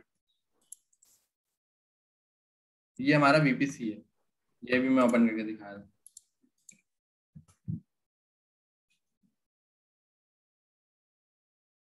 ये वीपीसी मैंने ओपन करा, इस वीपीसी में क्या आईपी पूल है 172.310.0.16। तो ना डेस्टिनेशन में क्या रखा है 172.310.0.16, मतलब ये वाला जो हमारा वीपीसी है इसकी लोकल टारगेट जो है वो कम्युनिकेशन अलाउ हुई भी है, आपस में कम्युनिकेट कर सकता है। अब मैं एक नया रूल ऐड करता हूँ और मैं यहाँ पे किसको दूँ, यहाँ पे मेरे पास ऑप्शन है कि मैं यहाँ पर कोई भी अमेज़न का, जैसे कि मैं 00 कर सकता हूँ या 00/8/16/24/32 या वीपीसी का जो भी होस्ट है वो लिख दूँ, तो यहाँ पे इजीली हो सकता है। यहाँ पे मेरे पास कौन कौन से ऑप्शन है, अच्छी खासा ऑप्शन है, virtual private gateway, transit gateway, pairing, network interface, local भी आ रहा है। हमें क्या करना है, अगर आपको अपने इस सबनेट के अंदर जो राउटिंग टेबल है ना, इसमें आप बता सकते हैं कि आपका सबनेट प्राइवेट होने जा रहा है या पब्लिक होने जा रहा है। प्राइवेट कब होगा, जब इसके पास इंटरनेट गेटवे नहीं होगा, तो जाहिर सी बात है बाय डिफॉल्ट प्राइवेट ही है। पब्लिक कब होगा, जब आप इसको इंटरनेट गेटवे असाइन कर दें। यहाँ पे बस ऑप्शन होता है इंटरनेट गेटवे का, इंटरनेट गेटवे में यहाँ पे बहुत सारे आ रहे हैं मल्टीपल, अभी फिलहाल एक ही बना हुआ तो एक ही आ रहा है, तो ये मैंने यहाँ सिलेक्ट कर लिया और असाइन कर दिया। किसको असाइन करा, वर्ल्ड वाइड कोई भी डेस्टिनेशन से आ सकता है। फिलहाल इसको रिमूव कर देते हैं, बाहर आया था। अब इंटरनेट गेटवे भी आपको क्रिएट करना पड़ता है, ये भी बाय डिफॉल्ट नहीं होता। ये रहा इंटरनेट गेटवे, जब आप सब चीजें मैनुअल बनाएंगे ना तो हर चीज आपको क्रिएट करनी है। ये इंटरनेट गेटवे ने एक बाय डिफॉल्ट एक बनाया हुआ है, उसको बना के किसी ना किसी वीपीसी के साथ अटैच करना होता है, तो उन्होंने यहाँ पे भी करा हुआ है। यहाँ पे ऑप्शन भी डिटेच कर दो वीपीसी से या अटैच कर दो। अटैच वाला हाईलाइट नहीं हुआ, वो हुआ हुआ है, हाई गिरे हुआ है, और ये डी अटैच वाला भी हम कर सकते हैं, मतलब वीपीसी से हट जाएगा। क्रिएट भी कर सकता है इंटरनेट गेटवे, डायरेक्ट आए टेक बताया अपना क्रिएट कर दे तो आपका इंटरनेट गेटवे क्रिएट हो जाएगा। फिर आपको एक डीएचसीपी का ऑप्शन सेट भी होता है, ये भी आपको क्रिएट करना पड़ता है, डीएचसीपी का ऑप्शन सेट, कि आपको खुद किस सर्वर से डोमेन नेम आपका आएगा। ये सब डीएचसीपी हम लास्ट टाइम डिस्कस कर चुके हैं, और ये आपको कहाँ देना होता है, और वीपीसी बात है, VPC ID IPv4 DHCP. During VPC को आपको कोई ना कोई, मतलब आपने जो वीपीसी बनाया उसको अंदर क्या होंगी, मल्टीपल आईपीस का लिस्ट है, जैसे कि हमारे पास 10,000 आईपीस की लिस्ट है। अब उसमें मैं जो भी EC2 बनाऊंगा उसको मैं क्या कर देता हूँ, डीएचसीपी बनाकर असाइन कर देता हूँ, ताकि वो ऑटो आईपी उठाता रहे अपने सेट में। सही, तो मैंने डीएचसीपी भी अपने नेटवर्क को बता दिया, ताकि जब भी इन केस फ्यूचर में मेरा कोई नेटवर्क बने तो ये क्या करेगा, ये उसको खुद ब खुद एक आईपी एलोकेट कर देगा कि भाई आपके पास ये वाली आईपी। सही है। अब इसमें सारी चीजें आपके पास आ रही हैं, एक्सेस कंट्रोल लिस्ट भी आ रही है, और मेन राउटिंग टेबल्स भी आ रहे हैं। सही है, तो ये भी हम देख लेते हैं दोबारा से। सर इसमें एक सवाल है, ये जो पूछें। वर्चुअल प्राइवेट क्लाउड के अंदर जो गेटवेज वगैरह बनाए या डीएचसीपी बनाए या और इसके अंदर जो चीज़ें हैं, तो ये बनाते साथ इसके चार्जेस होते हैं या ये फ्री में होते हैं? उसके अंदर अगर कहीं पे इलास्टिक आईपी एलोकेट हो रही है ना तो उसके चार्जेस आपको देना पड़ेंगे, वरना काफी बहुत सारी चीजें फ्री हैं। आप इसको थोड़ा इंटरनेट पे देख लेना कि, लेकिन अच्छी खासी चीजें इस पे फ्री हैं। आपने इसकी प्राइसिंग देख देख के create कर लेना, अगर नहीं हुआ। सर आपकी आवाज़ कट के समझ ही नहीं आई।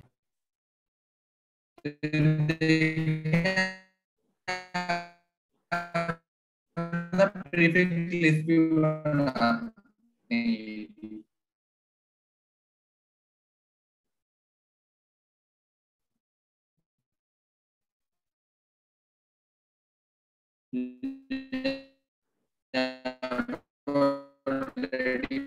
सर आपकी आवाज क्लियर नहीं है।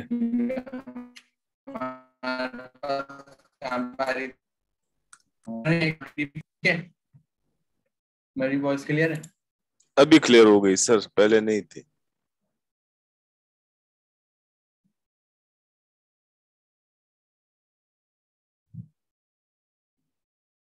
इलास्टिक आईपी का क्वेश्चन आया हुआ है। इलास्टिक आईपी हमारे यहाँ पर कॉन्सेप्ट ये होता है, यहाँ भी ऑप्शन होगा इलास्टिक आईपी का। ऊपर है सर, ऊपर है, ऊपर है। तो ये दोनों एक ही हैं, वो वहां पर जो EC2 में और यहाँ पर वो एक ही है, उन्होंने दोनों जगह ऑप्शन दिया है।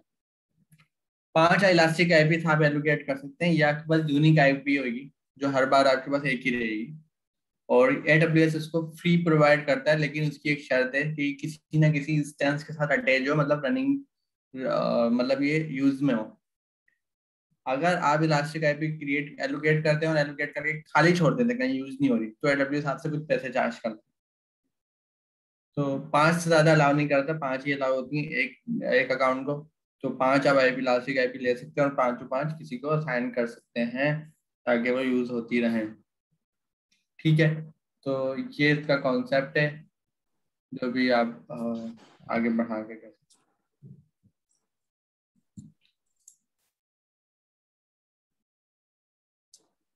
अब मैं क्या कर रहा हूँ, हम कुछ क्रिएट कर देते हैं। तो VPC की काफी डिटेल डिस्कशन हो गई है हमारे पास।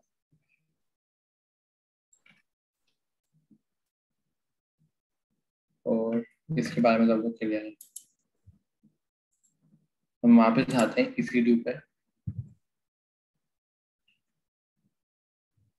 तो ये EC2 फैमिली आपके पास पूरी, इसके अंदर अच्छी खासी चीजें आपने देखी। स्टेंस पता है, स्टेंस टाइप आपको पता है।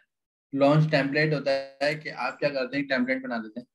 जैसे कि क्या होता है, फर्स्ट टाइम जब हम EC2 क्रिएट करते हैं तो वो हमारे से बहुत सारी चीजें पूछता है कि ऑपरेटिंग सिस्टम कौन सा है, स्टैक क्या होंगी, टाइप क्या होगी, XYZ। तो हम एक टेम्पलेट भी बना के रख सकते हैं।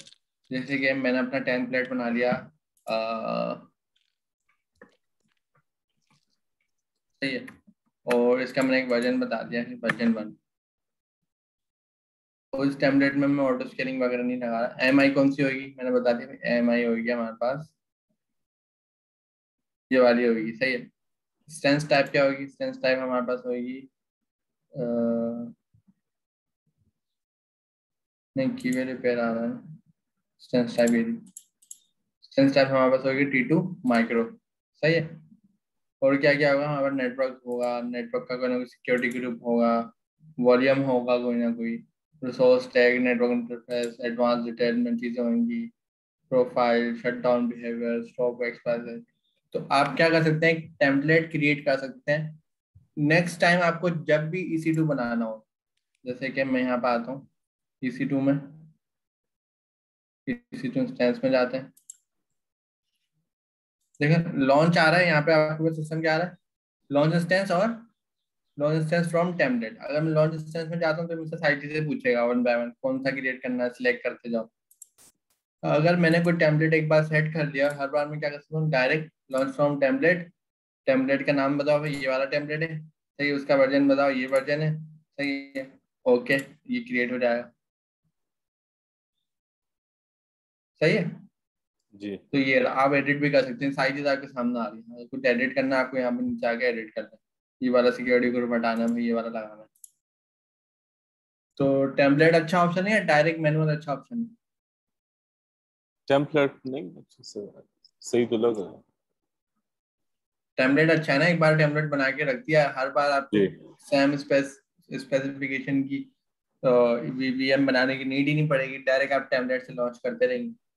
या जी इन केस आपकी ऑर्गेनाइजेशन में 4-5 टाइप की एप्लीकेशन आपको पता चलती हैं कहीं पे आपके पास, तो आपको पता है 4 टाइप की मशीन बननी है, 5वीं कोई है ही नहीं हमें बनाने वाली, 4 की नीड होती है, तो आपने कहा चारों के टेम्पलेट बना लिए। जब भी सही। रिक्वेस्ट आई भाई इस काम की नहीं, मशीन इसकी स्पिन अप करनी है, आपने उसका टेम्पलेट उठाया, अपन रनिंग कर दी। कभी किसी और चीज की नहीं करनी है, उसका टेम्पलेट उठाया, अपन रनिंग कर दी, तो आपका एक रिपीटेड स्टेप बच जाएगा। समझ। एक आपके पास होती है स्पॉट रिक्वेस्ट। अब ये जो स्टेंस है ना, इसकी टाइप्स होती है मल्टीपल। लॉन स्टेंस में कर देता हूँ यहाँ पे, कोई भी फ्री ट्रायल ले लेते हैं।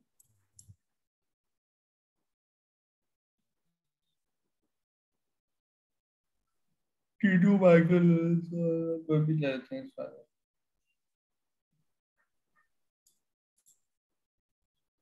यहाँ पर देखिए नेटवर्क तो आ रहा है, सबनेट भी आ रहा है, सॉर्ट है भी आ रही है, capacity open, non target background, directed domain भी आ रहे हैं। और मैं क्या चीज आपको दिखाना चाह रहा हूँ, टेनेंसी भी आ रही है आपके पास, ये आ रही है। टेनेंसी आपका कितने टाइप की आ रही है कि आपका जो इंस्टेंस बनने जा रहा है ये कहाँ पे होगा, रन शेयर्ड हार्डवेयर इंस्टेंस। इसका मतलब क्या है कि ये आपके ऐसे हार्डवेयर पे क्रिएट होगा जो शेयर्ड होगा, वहाँ पे और भी लोगों की चीजें, रिसोर्सेज क्रिएट हो रही होंगी। सही है। अगर आपकी कोई फाइनेंशियल एप्लीकेशन है, कोई ऐसी एप्लीकेशन है जिसमें आपको सिक्योरिटी हाई रखनी है, तो आपके पास ऑप्शन है, आप डेडिकेटेड इंस्टेंस भी ले सकते हैं। यहाँ पे क्या होगा, सिर्फ आपका अपना डेडिकेटेड इंस्टेंस होगा और कोई और शेयर्ड सिस्टम नहीं होगा। सही है। मैं चाह रहा हूँ भाई मेरी मशीन किसी शेयर्ड सिस्टम पे ना है, बल्कि सिर्फ मेरी मशीन हो, तो डेडिकेटेड इंस्टेंस आ जाता है। फिर आपके पास एक ऑप्शन होता है डेडिकेटेड होस्ट। डेडिकेटेड होस्ट और डेडिकेटेड इंस्टेंस में ज्यादा फर्क नहीं है, बस होस्ट के अंदर क्या होता है कि वो आपको पूरा रैक, जो आपका पूरा उस रैक के अंदर भी आपका एक डेडिकेटेड होस्ट होता है। तो उसको मैं फर्क आपको दिखा दूंगा। फिलहाल बाय डिफॉल्ट ये शेड पे जा रहा होता है। तो ये तीन टाइप तो आपको पता लग गई है, एक डेडिकेटेड इंस्टेंस है, एक डेडिकेटेड होस्ट है, शेड हम यूज कर रहे होते हैं।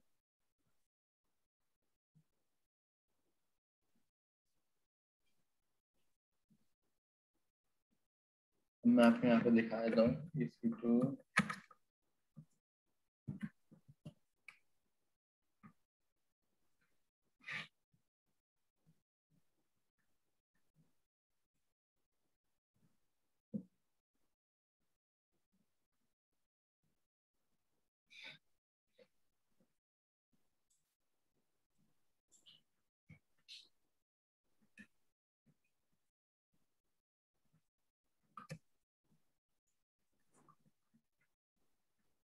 एक आपके पास ऑन डिमांड होती है जो हम यूज कर रहे होते हैं।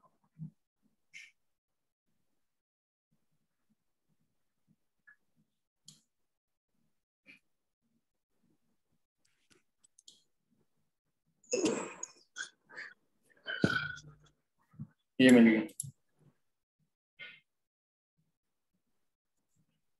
तो आप जब स्टेंस परचेज कर रहे होते हैं तो आपके पास ऑप्शन कौन कौन से होते हैं, क्योंकि ना प्राइसिंग इसके ऊपर डिपेंड करती है। आपके पास एक होता है ऑन डिमांड इंस्टेंस, जो आप क्या करते हैं, आप जाते हैं डायरेक्ट क्रिएट करते हैं और बोलते हैं कितने अमाउंट बनने से इतने अमाउंट बनने, ठीक है मैं आपको पर सेकंड पे करूंगा। हर मिनट पे ये चार्ज होगा, लेकिन बिल किस पे बनेगा, सेकंड पे बनेगा।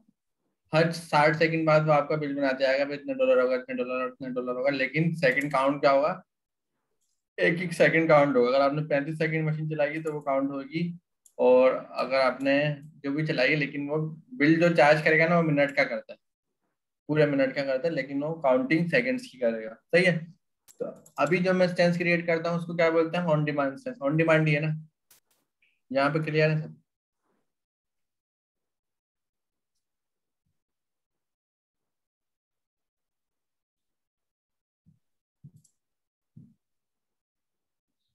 वॉइस क्लियर है मेरी।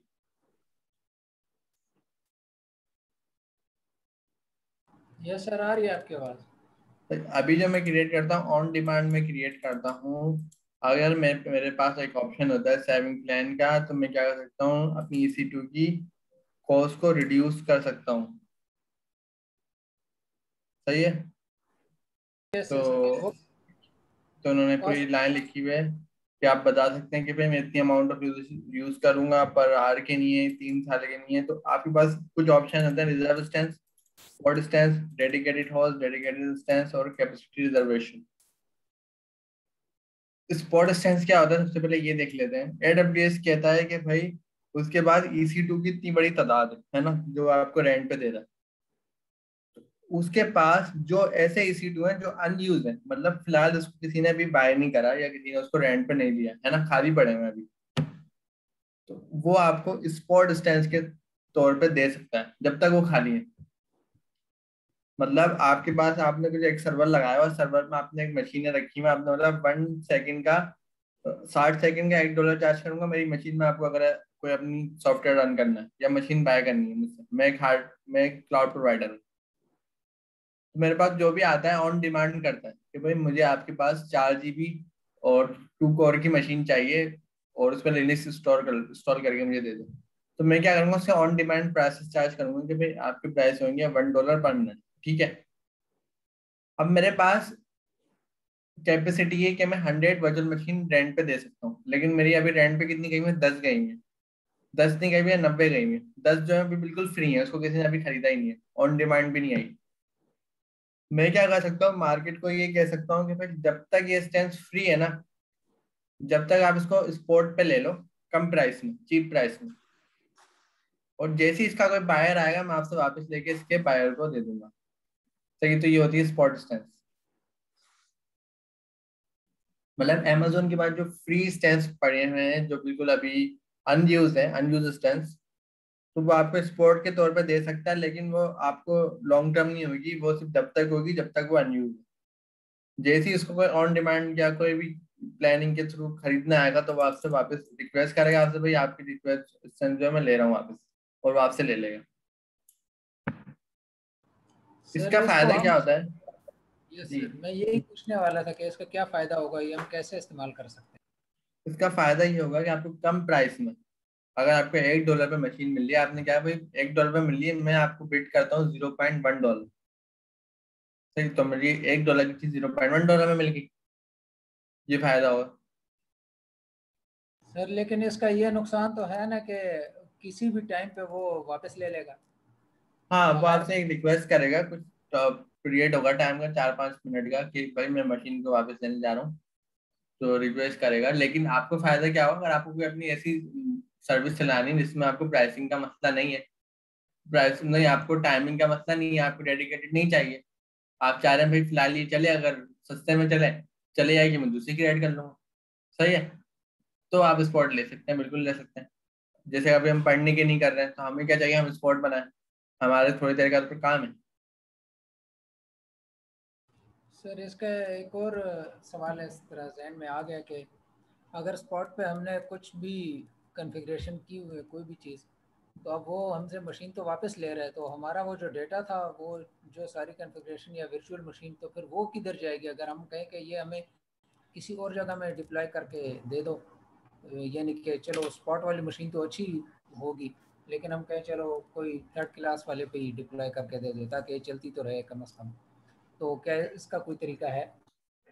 भाई AWS पे सारी चीज जो है मॉड्यूल वाइज है, हर चीज की एक रिसोर्स है, तो स्टोरेज की भी एक रिसोर्स है, तो इसका नाम है ESB, EBS, elastic block storage. तो इलास्टिक ब्लॉक स्टोरेज का आप क्या कर सकते हैं, डेडिकेटेड यूज कर सकते हैं। अब मेरा इलास्टिक ब्लॉक स्टोरेज अलग रखा हुआ है, जो भी डेटा है वो उस EBS पे जाके सेव हो रहा है। कभी आपकी मशीन चले भी गई, आप नई मशीन स्पिन अप करें, सेम EBS लगाएं, सारा डेटा वापस आ जाएगा।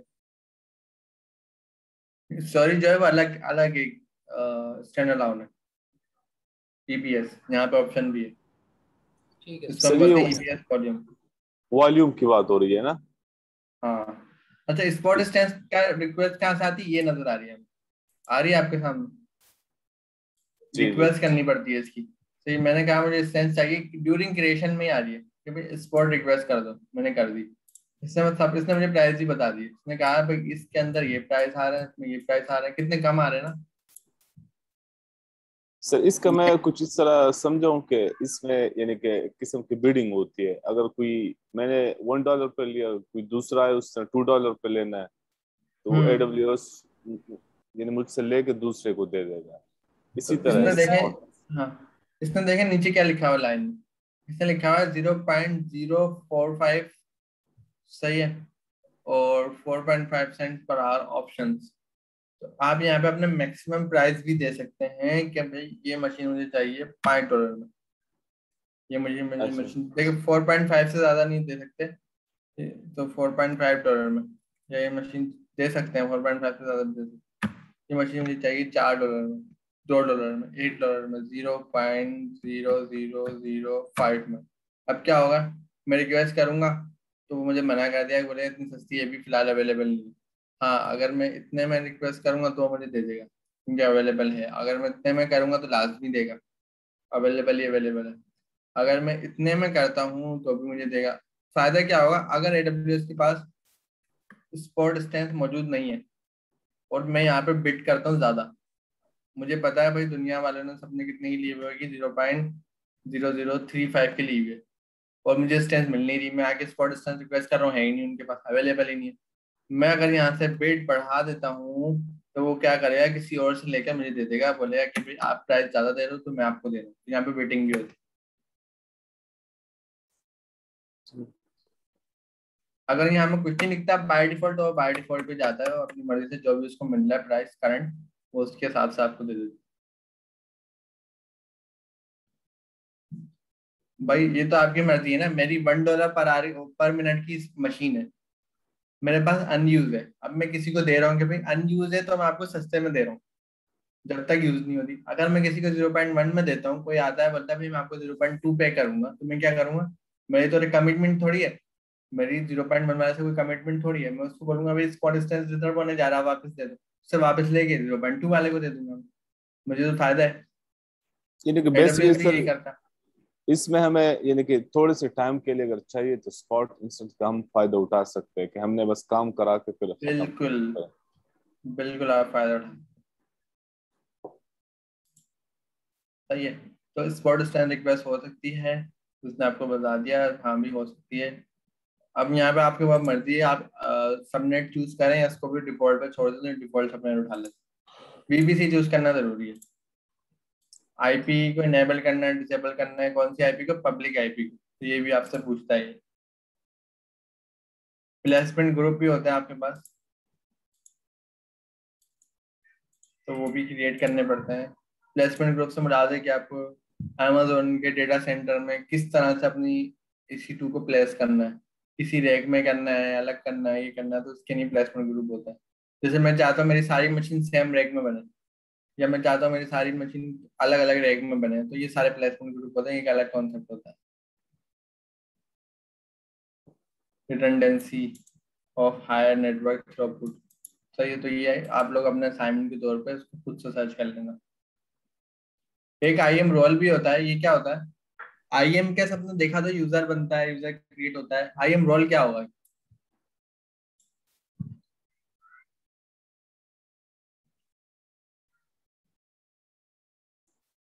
यानी कि कौन से ग्रुप के साथ इसको। अभी हमने IAM की बड़ी लंबी डिस्कशन करी थी, तो मेक सेंस कर बनती हैं कुछ चीजें, मेरे से पूछना चाहूंगा। IAM रोल तो आप खुद भी सोच के बता सकते हैं। IAM रोल हम अटैच क्या कर रहे हैं, अपनी AWS की सर्विस को, EC2 सर्विस को। यहाँ पे ऑप्शन भी आ रहे हैं, तो बताएं IAM रोल एक्चुअली क्या होगा।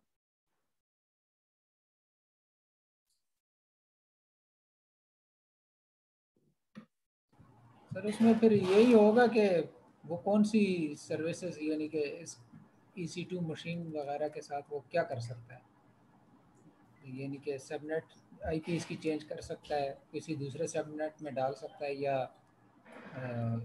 मशीन की कोई कॉन्फ़िगरेशन चेंज कर सकता है, या इस तरह ही फिर होगा। मैं बताता हूँ, बिल्कुल सही है। IAM की हमने बात क्या कही थी कि भाई ऑर्गेनाइजेशन में जब कोई यूजर आ रहा है तो यूजर को हम एक यूजर बना के देने, जैसे अमीन आलम किसी कॉर्पोरेट में गए, कॉर्पोरेट ने अमीन आलम को यूजर दिया, तो कॉर्पोरेट क्या करेगी, उसमें कुछ पॉलिसीज आपको असाइन करेगी कि भाई ये आपकी जेडी है, ये आपको एक्सेसिबल है और ये एक्सेसिबल नहीं है। ये वाली चीजें आपको सिर्फ रीड के नहीं है, और ये वाली चीजें आपको रीड और राइट दोनों के नहीं, ऐसा ही है ना। ये काम तो हो गया यूजर के नहीं, सही है। अब केस क्या है, केस ये है कि मेरे पास ऑर्गेनाइजेशन में एक ऑडिट डिपार्ट है, उस ऑडिट डिपार्ट को क्या चाहिए, उस ऑडिट डिपार्ट को एक सॉफ्टवेयर बना हुआ, डिपार्टमेंट तो अलग हो गया ना, यूजर वगैरह अलग हो गया। उस ऑडिट डिपार्टमेंट सॉफ्टवेयर बना हुआ है, वो सॉफ्टवेयर क्या करता है, जितनी भी मेरी अलग अलग चीजें चल रही है ऑर्गेनाइजेशन में, उन सबके पास जाकर उनका डेटा उठाता है और उनसे एक रिपोर्ट जनरेट करता है। वो क्या करता है, सॉफ्टवेयर करता है, मैं नहीं करता। तो उस सॉफ्टवेयर के पास भी राइट्स हैं कि वो दूसरी सॉफ्टवेयर में जाकर डेटा उठा के रिपोर्ट बना सकता है। बात समझ आई आप।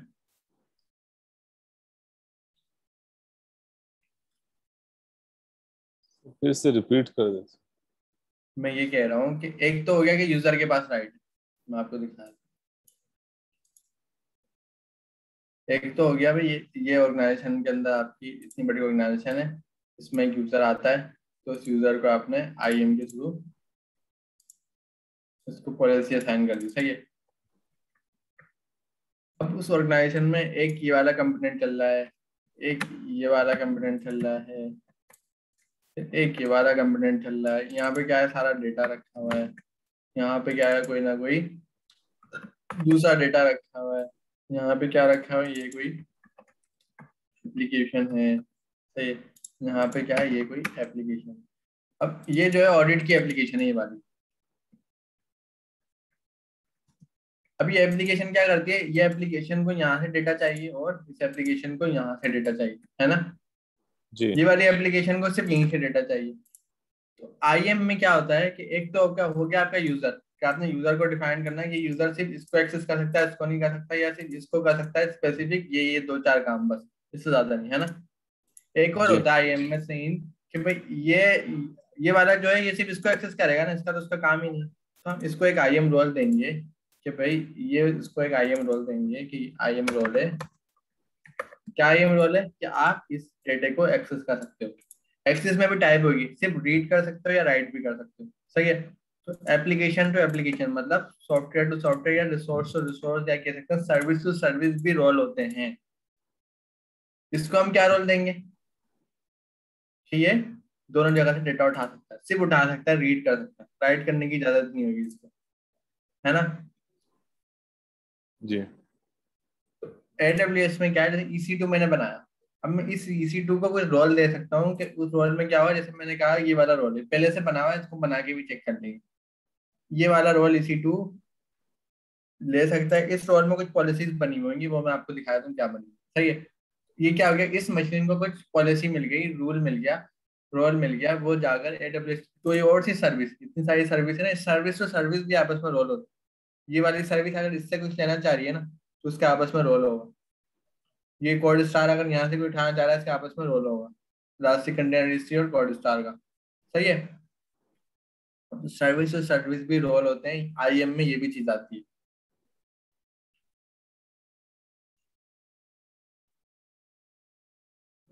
जैसे कि अगर मैंने Amazon में EC2 बना लिया और मैं ये सोच लूँ कि EC2 Amazon में बना हुआ है, ये तो Amazon की सारी सर्विस को एक्सेस कर सकता है, ऐसा नहीं है। EC2 को भी इजाजत नहीं है कि वो दूसरी सर्विस से कोई उठा के निकाले, उस पर नहीं भी आपको रोल देना पड़ेगा।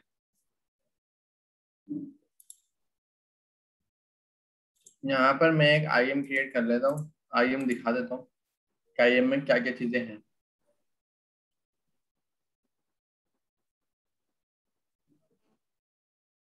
आईएम में आपको नजर आ रहा होगा आईएम ग्रुप, यूजर ग्रुप और यूजर, ये तो सबको होपफुली समझ में आता होगा यूजर और यूजर ग्रुप में क्या फर्क है। Yes sir.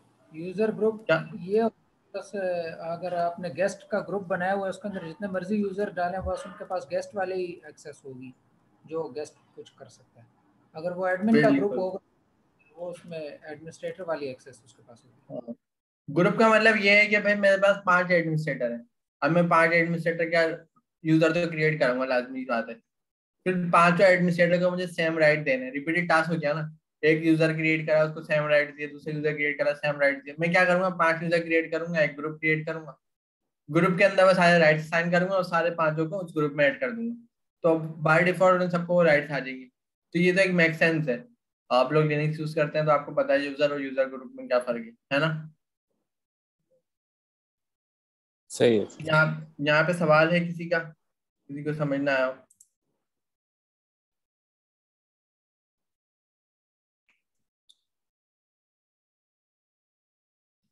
चले आगे बढ़ते हैं। अब यहाँ पे आपको एक और चीज नजर आ रही है, रोल। ये रोल्स क्या है, ये वो रोल्स हैं जैसे एक यूजर को है आउटसाइड से आगे ले रहा है, आउटसाइड से आगे आपकी सर्विस को एक्सेस ले रहा है और उस पर जो भी एक्शन कर रहा है।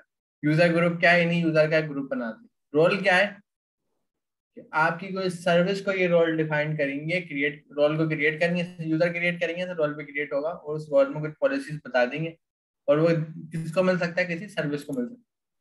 तो जो देखें अभी मैंने वहां पे प्रोवाइड करा था, यहाँ पे वो क्रिएट हुआ होगा रोल।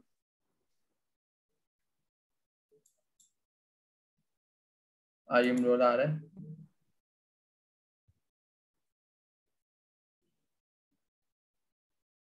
अब यहाँ पे कौन कौन से रोल आ रहे थे?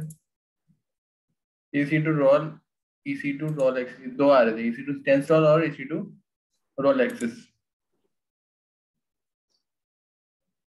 तो यहाँ पे नजर नहीं आ रहा।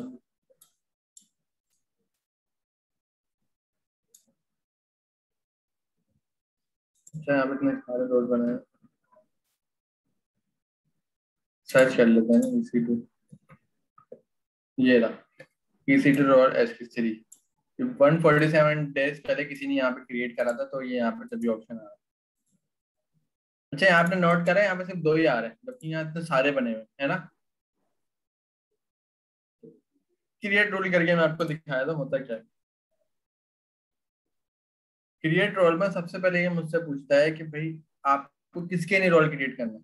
विद सैमल फेडरेशन है, सही है, फिर वेब आइडेंटिटी है, अनदर AWS अकाउंट, मतलब दूसरा कोई AWS अकाउंट है, या आपकी अपनी AWS की सर्विस है। तो मैंने कहा मेरी AWS की सर्विस है। उसने बोला कॉमन लोग जो यूज करते हैं EC2 होता है और लैम्डा होता है, या आप अपनी मर्जी से यहाँ से सिलेक्ट कर लो, सही है। कॉमन जैसे मैंने कर लिया EC2, लैम्डा, API गेटवे, इतने सारे। कौन सी सर्विस के लिए रोल बनाने जा रहा हूँ ये भी बता। मैंने बोला फिर मुझे EC2 के नहीं बनाना, तो कॉमन इसने पहले ही ऊपर रख दिया ताकि आसानी रहे। तो मैंने यहाँ से EC2 सिलेक्ट कर लिया, सही है। इस सर्विस के लिए रोल बनने जा रहा है। नेक्स्ट करते हैं। अब उन्होंने कहा भाई इस सर्विस के लिए रोल बना रहा है, उसको क्या परमिशन दोगे, बता देते हैं कि भाई EC2 को मैं रोल बनाने जा रहा हूँ और मैं उसको ये वाली परमिशन दूंगा, ये दूंगा, ये वाली परमिशन, ये वाली परमिशन, XYZ, ये वही सब परमिशन है, यूजर को भी आती है देने की, है ना। इसके अंदर खाली नहीं, इसमें तो सब नहीं देनी, इसमें सिर्फ रीड की देनी है, राइट की देनी है, जो भी आपको यहाँ पे आप कर सकते हैं। यहाँ मैं सिलेक्ट कर सकता हूँ, मैं बोलता हूँ भाई मुझे एक S3 की रिसोर्स है, उसकी परमिशन चाहिए। तो यहाँ पे मैंने S3 सर्च कर दिया, तो ये आ गया। S3 का फुल एक्सेस चाहिए, ऑब्जेक्ट का एक्सेस चाहिए, रीड ओनली एक्सेस चाहिए, कौन सा वाला एक्सेस चाहिए, रीड ओनली एक्सेस चाहिए। तो यहाँ से मैंने सिलेक्ट कर दिया। अपनी मैं कस्टम पॉलिसी भी क्रिएट कर सकता हूँ, ये भी सबको पता है क्रिएट कैसे होती है। यहाँ पर आपके पास ये तो वो है जो बनी बनाई मैं चूज कर रहा हूँ। जैसे क्या है, रीड ओनली एक्सेस आ रहा है पूरे S3 का, बनी बनाई है ना, सिर्फ सिलेक्ट कर रहा हूँ और डीसिलेक्ट कर रहा हूँ, और कोई ऑप्शन है ही नहीं मेरे पास। मेरे पास एक कस्टम पॉलिसी क्रिएट करने का भी ऑप्शन है कि भाई मैं इनकी बनी बनाई नहीं ले रहा, मैं अपनी क्रिएट कर रहा हूँ, मेरी इस मर्जी की चीजें नहीं है इसमें। वो कैसे होंगी, तो यहाँ पे इनके पास क्रिएट पॉलिसी के लिए ऑप्शन मौजूद है। मैंने बोला भाई क्या क्रिएट करना है आपको, मैंने कहा भाई मुझे सर्विस चूज करनी है। कौन सी सर्विस चूज करनी है, भाई S3 की चाहिए। ये आ गई। आगे बताओ। भाई S3 में जो ना ये सारे लिस्ट आती हैं, मुझे ना सिर्फ ये वाला एक्सेस चाहिए, ये वाला भी नहीं चाहिए, इसको भी मैं ओपन करूंगा, इसके अंदर ऑडिट है, ये वाला एक्सेस चाहिए बस, और कुछ देना ही नहीं। और क्या करना है, मैं रीड के अंदर भी सिर्फ मुझे ये वाला एक्सेस देना है। तो क्या करा, मैंने अपनी कस्टम क्रिएट कर दी। कस्टम क्रिएट कर, और क्या क्या चाहिए भाई आप, और मुझे एक ये वाला भी एक्सेस चाहिए। चलो ठीक है, ये हटा देना फिलहाल। रिक्वेस्ट की कंडीशन क्या होगी ये भी हम बता सकते हैं। कंडीशन ये होगी भाई ऑल रिसोर्सेज की होगी, स्पेसिफिक की होगी, जो भी है, XYZ section ARN district access. फिर मुझे आगे क्या बताना है, आगे इसका मल्टी फैक्टर ऑथेंटिकेशन बताना है। ऐड एडिशनल पैरामीटर भी कर सकते हैं यहाँ पे, दूसरी कोई सर्विस चूज कर लें, मल्टीपल क्लोज कर दें। तो ये आपके पास बहुत सारे ऑप्शन होते हैं। या आपके पास एक और ऑप्शन होता है, इंपोर्ट मैनेज पॉलिसी। आपने यहीं से कोई भी मैनेज पॉलिसी उठाई, जैसे कि मैंने ये वाली उठा ली, इंपोर्ट कर लिया आपने, सही है। ये आ गई हमारे पास मैनेज पॉलिसी। इसी के अंदर हमने कुछ एडिटिंग कर ली, जो भी हमें करनी है, सही है। तो ये आपके पास बहुत अच्छा ऑप्शन होता है इसका। ये सारी सर्विस बन कैसे रही होती है, जेसन में बन रही होती है आपके पास। तो आप डायरेक्ट जेसन में दे सकते हैं और विजुअल एडिटर में भी देख सकते हैं। एक और आपके पास ऑप्शन होता है सिमुलेटर, AWS IAM सिमुलेटर।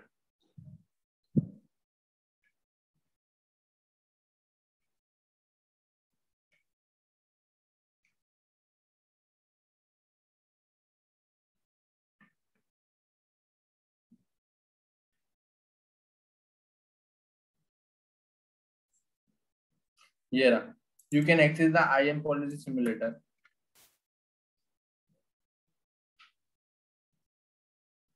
ये क्या है, ये AWS की सर्विस है। यहाँ पे आप यूजर, आपकी मर्जी, यूजर ग्रुप रोल, मैंने बोल दिया रोल, यूजर XYZ। आप यहाँ पे एक सिमुलेटर के अंदर इजीली, जैसे मेरी वाली सर्विस है, तो ये ग्लोबल सेटिंग यहाँ पे बता देते हैं। एक्शन क्या है मेरे पास, इन्वोक का एक्शन है, ये आ गया। तो ये रन सिमुलेटर, तो सिमुलेटर में भी आप ये सारे काम कर सकते हैं जो अभी मैं यहाँ पे कर रहा था इसमें विजुअल एडिटर। तो आपके पास विजुअल एडिटर एक ऑप्शन है कस्टम पॉलिसी बनाने का, और सिमुलेटर भी एक ऑप्शन है कस्टम पॉलिसी बनाने का। तो ये बहुत सारे पॉलिसी ऑप्शन मौजूद है। ये मैं जब कह रहा हूँ जब आपकी मर्जी की पॉलिसी आपको ना मिले, वैसे तो सारी पॉलिसीज बनी बनाई है। अगर इन केस आपको आपकी मर्जी की पॉलिसी नहीं मिलती, तो आपके पास सिमुलेटर एक अच्छा ऑप्शन होता है, या विजुअल एडिटर भी एक अच्छा ऑप्शन होता है। तो इससे हम बाहर आते हैं। अब यहाँ पे ये सिर्फ दो ही को दिखा रहा है कि दो ही ऐसी रोल होंगे जो EC2 के नहीं बने होंगे, क्योंकि उसने हमें रोल बनाने से पहले पूछा था कि कौन सी रिसोर्स के लिए रोल बनाना है। आगे बढ़ते हैं। ऑन डिमांड आपको पता लग गया, स्पॉट भी आपको पता लग गया, सही है। अब है डेडिकेटेड होस्ट, डेडिकेटेड इंस्टेंस। ये आप क्या कर सकते हैं, आपको अगर AWS पर सस्ती रिसोर्स चाहिए, जैसे कि मैं अपनी एप्लीकेशन डिप्लॉय करने जा रहा हूँ, अगर मैं ऑन डिमांड लूंगा ना तो वो मुझे देगा $1 पर आवर का। मुझे पता है मुझे 3 साल तक ये एप्लीकेशन चलानी है, तो मैं क्या कर सकता हूँ, अपना प्राइस कम करवा सकता हूँ इस डिमांड पे कि मुझे 3 साल आपकी रिसोर्स में ले रहा हूँ, तो मुझे पैसे कम करो। तो AWS ने पहले से ही आपको रिजर्व इंस्टेंस की ऑप्शन दिया हुआ है। रिजर्व इंस्टेंस क्या आप आओ 1 से 3 साल तक का रिजर्व करवा लो, आप कम प्राइस में AWS इंस्टेंस प्रोवाइड कर देगा। ठीक है, स्पॉट आपको पता लग गया, रिजर्व आपको पता लग गया, और ऑन डिमांड तो हम ऑलरेडी यूज कर रहे हैं। तो ये देखिए स्टेंस में क्या है, स्टेंस की टाइप आ रही, स्पॉट रिक्वेस्ट का एक ऑप्शन यहाँ भी है, सेविंग प्लान का ऑप्शन भी है, रिजर्व स्टेंस का भी है। आज रिजर्व में आगे देखते हैं क्या रखा है।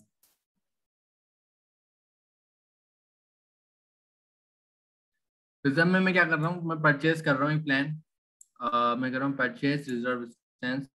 भाई मुझे 11 प्लेटफॉर्म चाहिए, मैं क्या कर रहा हूँ उनसे डील कर रहा हूँ कि मुझे 3 साल के नहीं आपकी रिसोर्स चाहिए, आप मुझे सही प्राइस में दो, लेकिन फिर मुझे 3 साल के पे करने होंगे, जो भी इसके पार्शली ऑप्शन होगा किस तरह आपको पे करना, डिस्काउंट मिल सकता है। भाई टेनेंसी क्या चाहिए, डिफॉल्ट चाहिए, डेडिकेटेड चाहिए, क्लास हमारी कोई सी भी हो, पेमेंट ऑप्शन क्या हो, कोई भी हो, no upfront, partial upfront, all upfront, सही है। ये पेमेंट्स की टाइप होती है। टर्म्स जो आ गए हैं भाई, 1 महीने से 12 महीने की, या 12 महीने से 36 महीने की टर्म्स है, सही है। और ये वाले रिसोर्स है, स्पेसिफायर सर्च वगैरह, व्यू कार्ड का ऑप्शन आएगा, व्यू कार्ड में आप जाएंगे और आपकी पहले सर्च कर लेते हैं उसको, जिसने बता दिया, इसने बोला भाई 12 महीने की नहीं, ये अवेलेबल है, ये इफेक्टिव रेट है, ये अपफ्रंट प्राइस है, ये अर्ली रेट है, ये आपके पेमेंट ऑप्शंस हैं, सही, और अपफ्रंट है, ये स्टैंडर्ड है, ये सब आपको बता दिया, डिजायर्ड क्वांटिटी, सही है। तो ये आपके पास क्या होता है, रिजर्व स्टेंस का ऑप्शन होता है।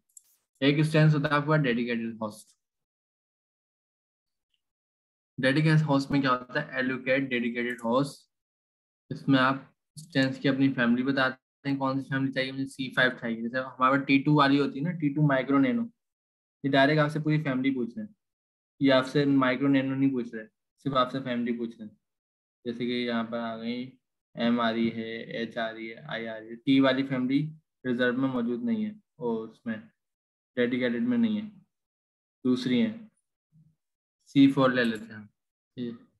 स्टेंस की टाइप इनेबल, भाई कौन सा वाला हो, हाँ C4 में कौन सा, लार्ज हो, एक्स लार्ज हो, ये हो, लार्ज होना चाहिए भाई, जून कौन कौन से हो, ये सब चीज़ें आप क्या कर सकते हैं, आप यहाँ से डेडिकेटेड होस्ट ले सकते हैं। डेडिकेटेड होस्ट का मतलब क्या हुआ, चलें इसकी भी डिटेल देख लेते हैं।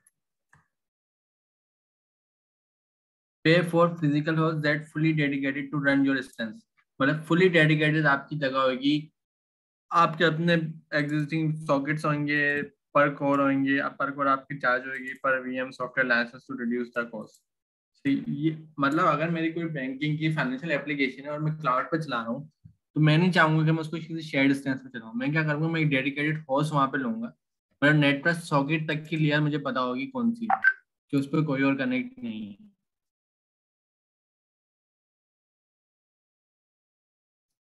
सिर्फ मेरी मशीन अगर यहाँ पे मैं लिखता हूँ AWS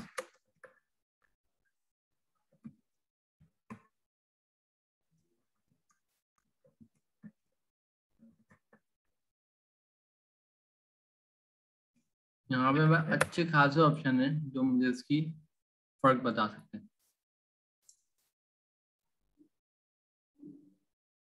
यहाँ पे आप कंपेयर कर सकते हैं।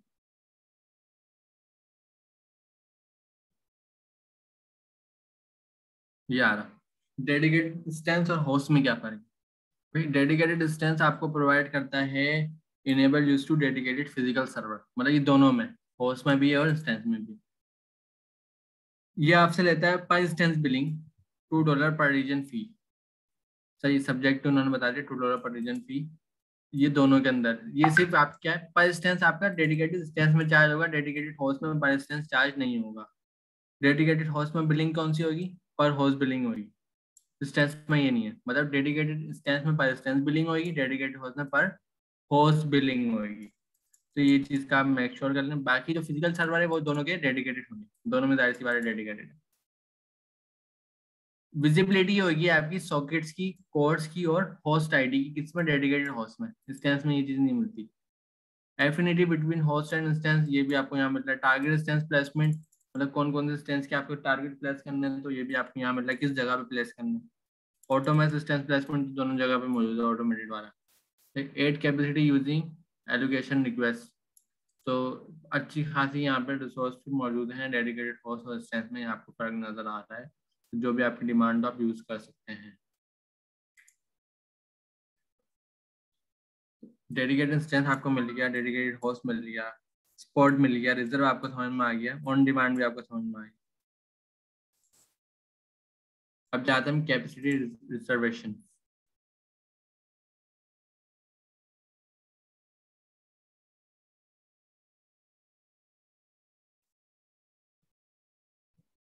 मेरे पास ऑप्शन है, मैं यहाँ पर कोई भी जनरल पर्पस यूज कर रहा हूँ, प्लेटफॉर्म कर रहा हूँ, अवेलेबिलिटी कर रहा हूँ, रिजर्वेशन बता रहा हूँ कि भाई मुझे ये वाली मशीन चाहिए इस टाइम की, रिजर्व करनी है। इन केस मेरी ऑर्गेनाइजेशन को शाम के 6 बजे अपना कोई सर्विस लॉन्च करनी है, उस सर्विस को एक्सेस करने आएंगे दुनिया के लाखों यूजर, और वो 12 बजे तक की चलेगी, 12 बजे के बाद उसको मैं बंद करके चले जाऊंगा।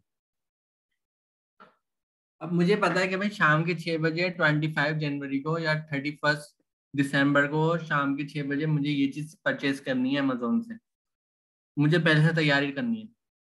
मैं क्या कर सकता हूँ, रिजर्व कर सकता हूँ ताकि मुझे सस्ते में मिल जाए पहले से। सही है, टाइप ऑफ ऑन डिमांड ही ऐसी बात है। मैं यहाँ पे क्या करता हूँ, भाई ये वाली मशीन मुझे चाहिए होगी, ये लिनक्स होगा, ये जून होगा, ये टेनेंसी होगी, डेडिकेटेड होगी या डिफॉल्ट होगी, क्वांटिटी इतनी होगी, और जो है I cancel my reservation when I am finish, ये भी ऑप्शन है। ये आप कर सकते हैं इस टाइम से इस टाइम तक की मुझे चाहिए। सही है, दोनों ऑप्शन आपके पास मौजूद है। आप यहाँ पर रिजर्वेशन क्रिएट कर सकते हैं अपनी। सही है, ये भी आपके पास एक ऑप्शन होता है कि अगर इन केस फ्यूचर में आप आए और आपने अपनी मशीन आप करी और अमेजोन ने आपको मना कर दिया कि भाई इसकी तो स्टेंस की रिसोर्स मेरे पास मौजूद ही नहीं है, आप थोड़ा सा वेट करें, तो आपकी तो सारी सर्विस ही खराब हो जाएगी। आप तो वेट कहाँ से करेंगे, आपके पास टाइम ही नहीं है, तो आप रिजर्वेशन प्लान भी कर सकते हैं। एक होता है आपके पास सेविंग प्लान। सेविंग प्लान में आपको चाहिए होता है कोई ना कोई आप परचेस कर सकते हैं, जैसे फ्लेक्सिबल एग्जाम्पल के तौर पर।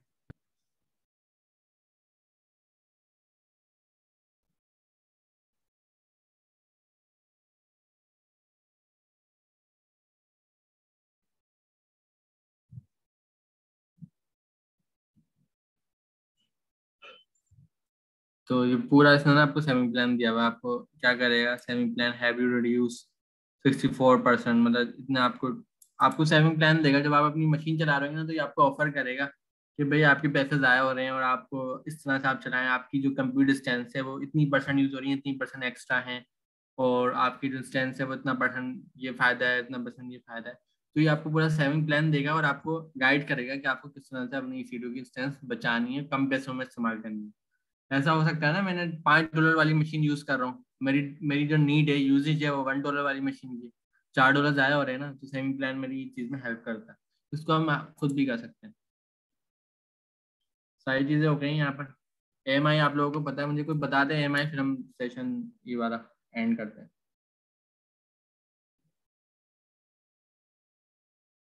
सर ये बिल्ट इन जो है यानी कि कॉन्फ़िगरेशन होती है और फाइल सब कुछ होते हैं, तो आप रेडी में आप कोई भी यानी कि ऑपरेटिंग सिस्टम इसमें मतलब यूज कर सकते हैं। एक जिस तरह इमेजेस हम यानी कि सोर्स कोड होता है, उसमें कॉन्फ़िगरेशन फाइल्स होती है, सब कुछ ऑपरेटिंग सिस्टम, कोई डिपेंडेंसीज कुछ इस तरह, तो वो सारी चीज़ें जो ना हम यानी कि इसको यूज करके हम फायदा उठा सकते हैं। मतलब आपने एक बेस इमेज बनाकर अपनी रख दी EMI में, और आप उसको मल्टीपल टाइम यूज कर सकते हैं। उस इमेज में आपके कुछ सॉफ्टवेयर होंगे, कोई भी चीज़ होंगी, वो हर बार जी क्विक अप हो जाएंगे। जी जी।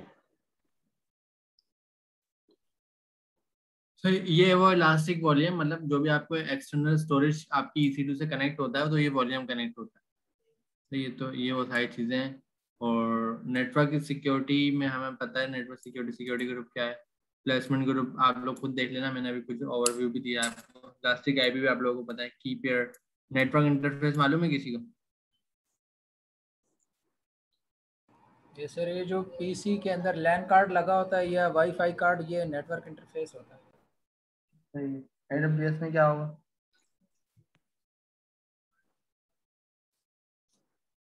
उसके अंदर तो जाहिर है कोई वर्चुअल नेटवर्क कार्ड ही होगा, क्योंकि उसके AWS बगैर में तो जब आप EC2 बनाते हैं फर्स्ट टाइम, तो वो आपसे एक बाय डिफॉल्ट नेटवर्क इंटरफेस की रिसोर्स से एक नेटवर्क इंटरफेस लेता है।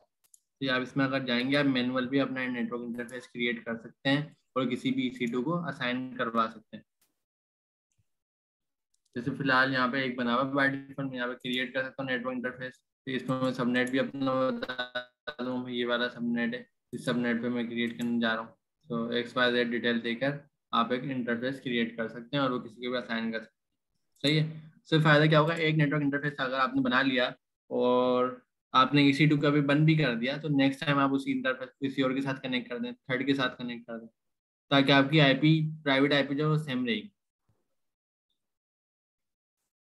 तो एक नेटवर्क इंटरफेस का भी एक अच्छा ऑप्शन आपके पास में मौजूद है। लोड बैलेंसर, ऑटो स्केलिंग, ये हम देखेंगे, और इलास्टिक ब्लॉक स्टोर, ये 3 टॉपिक हमारे रह गए। Elastic block store, load balancing और ऑटो स्केलिंग, तो ये हम बाद में देखेंगे। बाकी तो सारी चीज़ें आपको EC2 की समझ आ गई हैं। सही है। तो ये हमारे जो टास्क बचे हैं, मैं यहाँ पर लिख देता हूँ। EC2 में हमारे पास क्या क्या चीज़ें रह गई? लोड बैलेंसर रह गया, ऑटो स्केलिंग रह गई, और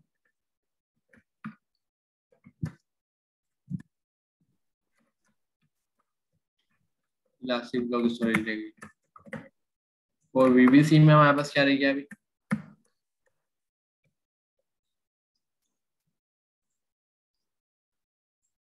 VPC में जाके देखेंगे।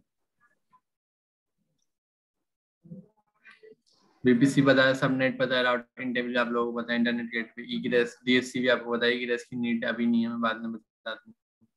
इलास्टिक आईपीएस पता है, मैंने VPC नहीं है। नेट गेटवे आपको पता है, नेट गेटवे भी बताना है। पेयर कनेक्शन, HCL पता है आपको, reachable, rules group, firewall, virtual, ये सब एक्स्ट्रा चीज़ें।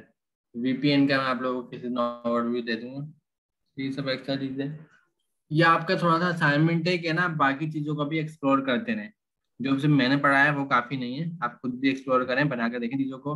जो जो फ्री है उसको वैसे बनाएं, जो पेड है उसको देख लें, XYZ इसको लेकिन बनाकर देखें। तो VPC जो है उसमें भी सिर्फ हमारा VPN का कॉन्सेप्ट रह गया है, बाकी की नीड नहीं है फिलहाल।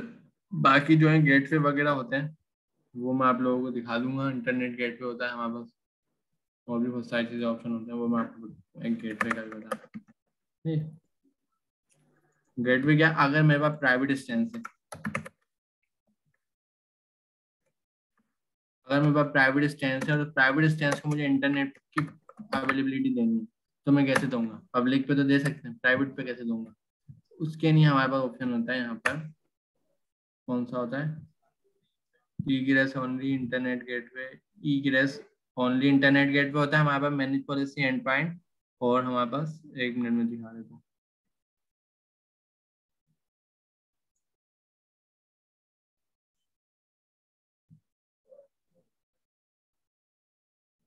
नेट गेटवे, तो हमारे पास एक नेट गेटवे का ऑप्शन होता है। तो दो दो तरह के गेटवे होते हैं। एक गेटवे होता है इंटरनेट गेटवे, एक गेटवे होता है नेट गेटवे। सही है। NAT gate internet gateway direct आप कनेक्ट करते थे अपने पब्लिक इंस्टेंस से। नेट गेटवे में क्या होता है, आप इसको पहले सेटअप करते हैं पब्लिक इंस्टेंस पे, तो उसको असाइन कर देते हैं प्राइवेट नेटवर्क। तो ये होता है, पब्लिक पे आप सेटअप करते हैं और उसको प्राइवेट के लिए असाइन करते हैं। इंटरनेट गेटवे डायरेक्ट पब्लिक के लिए अवेलेबल है। अगर कोई प्राइवेट इंस्टेंस है उसको नेट कैसे मिलेगा? आप एक नेट गेटवे का इंस्टेंस बनाते हैं और उसको असाइन करते हैं प्राइवेट नेटवर्क। तो मैं दिखा देता हूँ IDW वर्सेस नेट गेटवे, ये आपके पास होता है।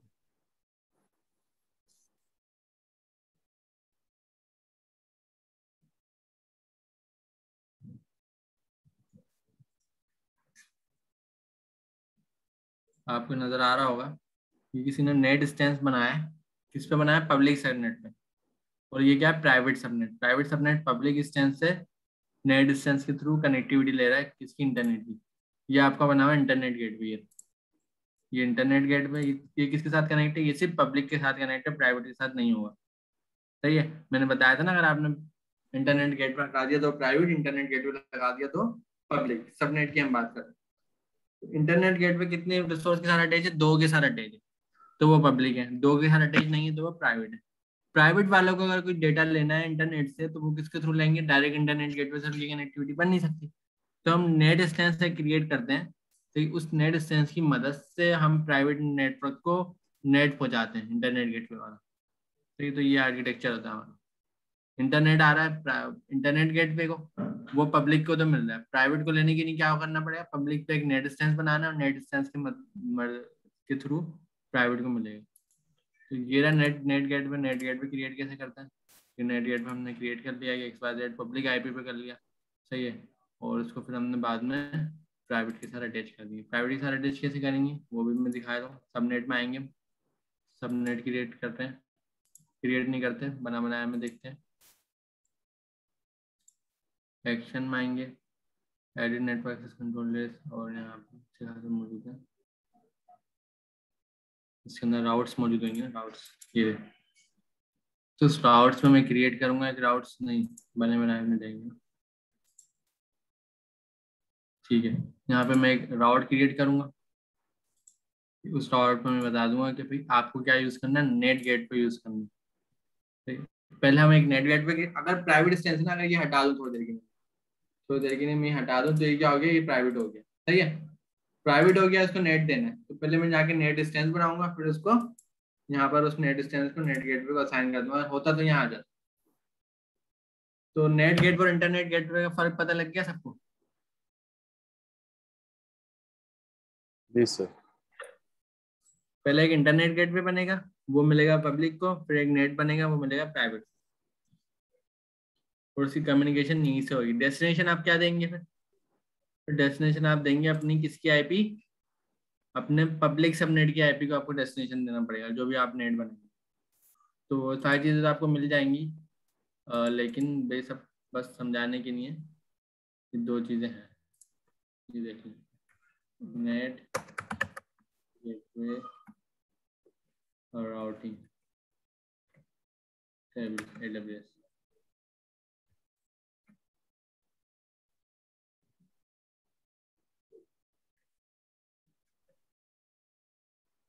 इन्होंने बता दिया है। मैं आपको ये इमेज दिखा देता हूँ, समझ में आ जाए।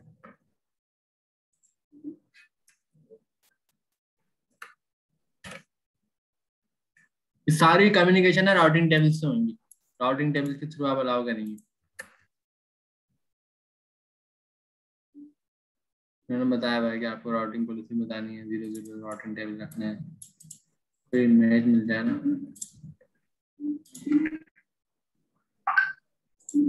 ये नजर आ रहा है कुछ।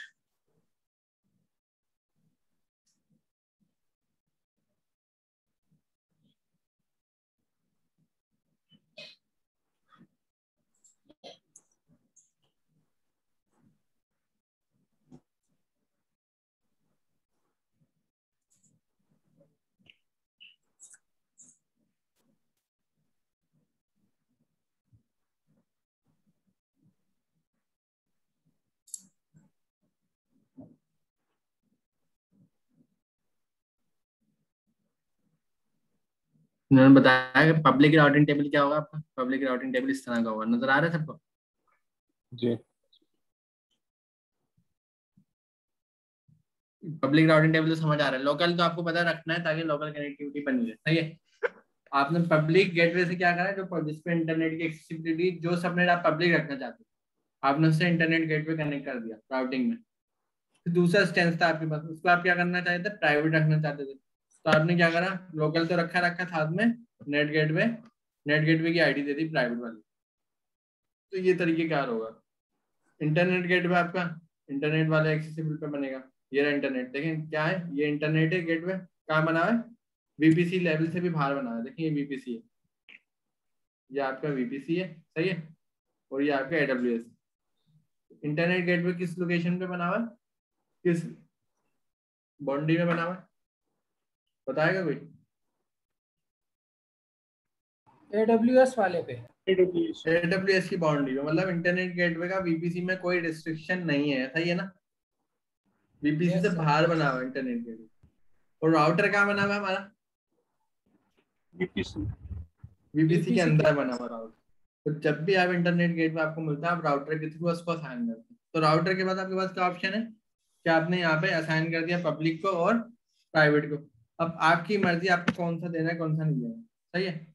आपने इंटरनेट गेटवे को राउटर में अटैच क्या करा, पब्लिक सबनेट पर दूसरे वाले पर अटैच कराएंगे आप, दूसरे वाले को आपने खाली लोकल कनेक्टिविटी बना दी राउटर में, सही है। ये लोकल यहाँ से आई और ये लोकल कनेक्टिविटी आपकी यहाँ से आई है, सही है। और ये पूरी राउटर में ही राउटर ने से मिलवा दिया आप, लोकल तो चल रहा है राउटर की मदद से, और राउटर की मदद से इंटरनेट भी मिल रहा है। अब राउटर की मदद से यहाँ पे हमने एक नेट गेट पे बनाया, नेट गेट पे क्या बना है,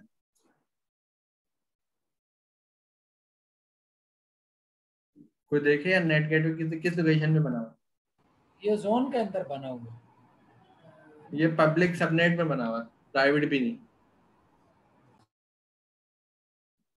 नेट गेटवे को भी इंटरनेट कहाँ से मिल रहा है, इंटरनेट गेटवे से ही मिल रहा है, क्योंकि पब्लिक सबनेट पे ना होगा तो इंटरनेट गेटवे कनेक्ट है ना। Yes sir. तो नेट गेटवे को इंटरनेट से मिल रहा है, फिर नेट गेटवे क्या कर रहा है, राउटर नेट गेटवे को असाइन कर रहा है किसके पास, प्राइवेट के पास। आपके पास दोनों ऑप्शन हो गए कि आप अपने सबनेट को डायरेक्ट पब्लिक नेटवर्क से कनेक्ट कर दें, बीच में राउटर आएगा हैंडल करने के लिए। आप अपने प्राइवेट इंस्टेंस को डायरेक्ट पब्लिक नेटवर्क से कनेक्ट ना करें, आप उसको एक प्राइवेटली नेट इंस्टेंस बनाएं और उसके थ्रू अटैच करें।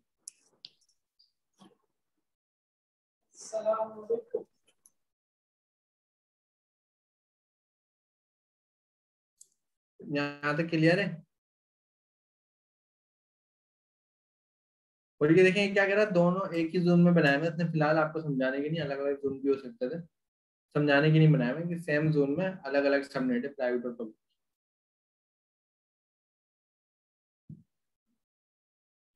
उन्होंने बता भी दिया प्राइवेट और पब्लिक में, यहाँ पे डेटाबेस इंस्टेंस रखा हुआ है और यहाँ पे आपका वेब सर्वर रखा हुआ है। वेब सर्वर पब्लिक है और डेटाबेस जो है प्राइवेट है।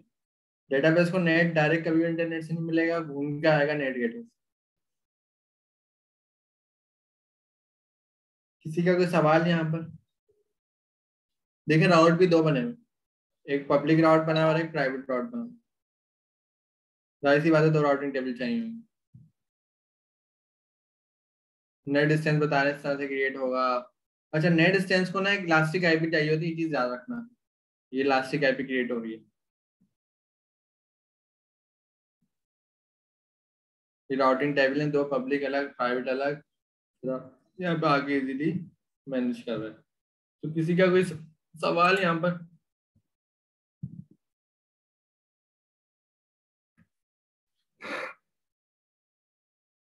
सवाल है किसी का कोई? ये तो समझ में आ गया। सर इसके लिहाज से तो नहीं है, लेकिन वैसे एक सवाल है कि ये जो हमने यूज़र एग्रीमेंट किया होता है अकाउंट क्रिएट करते वक्त, वो अगर अभी दोबारा कोई देखना चाहे तो वो कैसे निकलेगी? मतलब मैं समझा नहीं। सर मतलब ये कि अकाउंट क्रिएट करते वक्त अमेज़ॉन के ऊपर पहली दफ़ा जब अकाउंट क्रिएट करते हैं तो वो कहता है I accept the user agreement, वो लंबा चौड़ा उसने कहीं पे दिया होता है। तो वो उस टाइम पे तो कोई भी बंदा उसको नहीं पढ़ता, क्योंकि पीछे इतने ज़्यादा फॉर्म वो फिल करके आया, तो वो कहता है यार मेरा अकाउंट तो बने, उसके बाद मैं उसको तसल्ली से देखूंगा। तो अभी मैं वो एग्रीमेंट देखना चाहता हूँ, पढ़ना चाहता हूँ, तो वो दोबारा कैसे निकलेगा?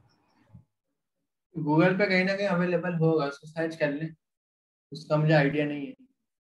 कोई और बताना चाहेगा इनके सवाल का जवाब?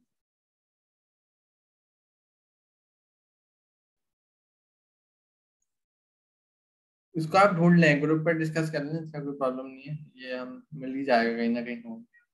सर ये AWS एसोसिएट डेवलपर जो सर्टिफिकेशन है, इसको पास करने के लिए यानी कि कितना एक्सपीरियंस या कितना प्रैक्टिस चाहिए उस हवाले से? 2 साल एक्सपीरियंस AWS वालों ने अपने डॉक्यूमेंटेशन में मेंशन करा है कि आपका 2 साल एक्सपीरियंस हो तो आप इसे सर्टिफिकेट इनको अटेम्प्ट जरूर करें। अब अगर आपका नहीं है 2 साल तो आप चीज़ें पढ़ सकते हैं। तो जो मैंने सिलेबस प्रोवाइड करा हुआ PIAC का, उसमें सारी चीज़ें हैं जो डेवलपर एसोसिएट की नहीं अच्छी हैं। इसके अलावा वेबसाइट पे जाएंगे तो उसने खुद भी बताया हुआ कि कौन कौन से रिसोर्सेज आपको तैयारी करनी है, तो आप डेवलपर एसोसिएट एग्जाम अटेम्प्ट करें। ठीक, यानी कि इसके बाद भी जो है ना, हम इस कोर्स के बाद भी हमें 2 साल हमें एक्सपीरियंस नहीं, चाहिए? अगर आप साथ साथ प्रैक्टिस करते रहें चीज़ों को, जो मैं हैंड्स ऑन करवा रहा हूँ उसको करें, कोई ना अच्छा, कोई फ्रीलांसिंग के थ्रू कहीं से भी प्रोजेक्ट भी पकड़ें ताकि प्रैक्टिस दोनों साइड से होती रहे, तो आप इसको करें। सही है। तो IM ठीक। में देख लेते हैं। IM में हमारी कोई चीज़ सुन लेगी?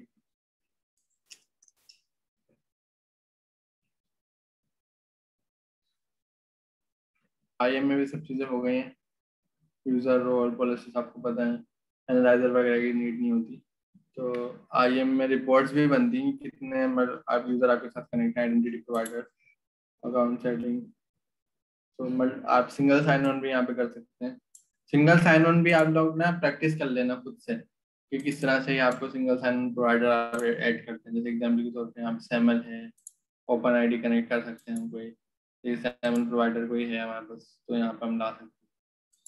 सही है। तो सिंगल साइन ऑन आप खुद एक्सप्लोर कर लेना, बाकी तो उसमें इतनी ज़्यादा खास चीज़ें नहीं है। पॉलिसीज हैं कि कौन कौन से अकाउंट रीजन आपको एक्टिव और डीएक्टिव करने हैं, यहाँ पे ये भी ऑप्शन होता है आपके पास, ये सारे मुझे एक्टिव और डीएक्टिव करने हैं। और ग्लोबल एंड फाइंड एडिट करना है, पासवर्ड पॉलिसी, ये सब चीज़ें इसमें आ जाती हैं। रिपोर्ट एनालाइजर भी होता है कि आप एनालाइज कर लें कोई भी रिपोर्ट, कितने यूज़र कनेक्ट हैं, उसमें क्या क्या चीज़ें चल रही हैं।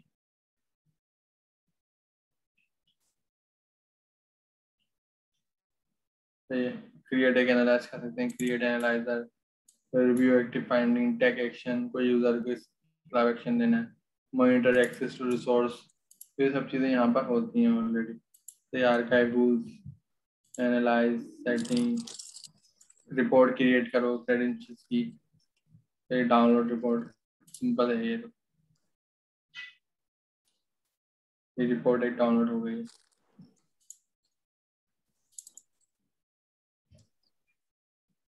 फिर ये सारे यूजर्स हैं, ये इनका पासवर्ड है, पासवर्ड रीसेट हुआ, MFA, पूरी यूजर की रिपोर्ट, कितने यूजर हैं टोटल एक्सपायर है, तो सबकी रिपोर्ट भी मेरे पास आ सकती है। सही है। ऑर्गेनाइजेशन एक्टिविटी फिलहाल तो यहाँ पे इसका यूज नहीं है। सही है। कंट्रोल पॉलिसीज भी नहीं है। तो इन सब IM से रिलेटेड ही चीजें, ये भी आप एक्सप्लोर कर लें अपने एंड पे ताकि ये पूरी हो जाए। तो हमारी 3 रिसोर्स हमने एक्सप्लोर कर ली, IM, VPC, EC2 अब तक। तो बिलिंग आप लोग देखते रहा करें, बिलिंग बहुत ज़रूरी होती है।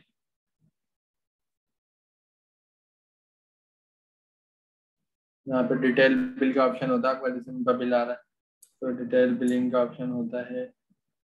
जैसे ये लास्ट से कंप्यूटर आउट चल रहा है, इलेक्शन डिस्कस चल रहा है, ये डिटेल बिलिंग का ऑप्शन है यहाँ। ये आपको सब चीज़ डिटेल में बताया कि कौन सी चीज़ कहाँ कितनी चल रही है और जो भी आपके खर्चे हैं उसमें सब बताया।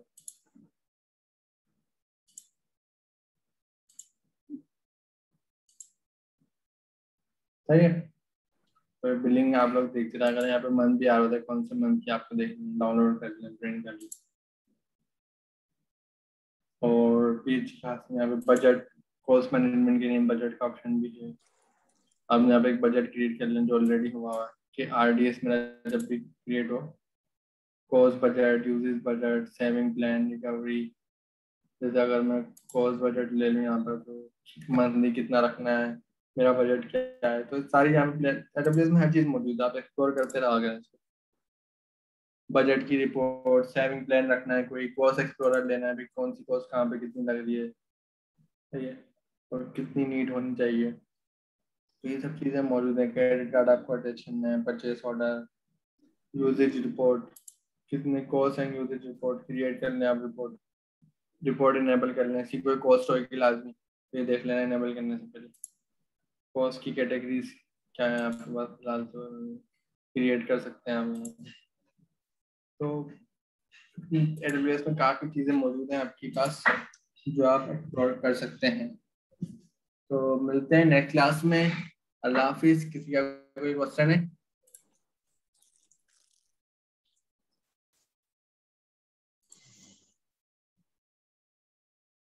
अल्लाह हाफिज़। तो मैं सेशन एंड कर रहा हूँ।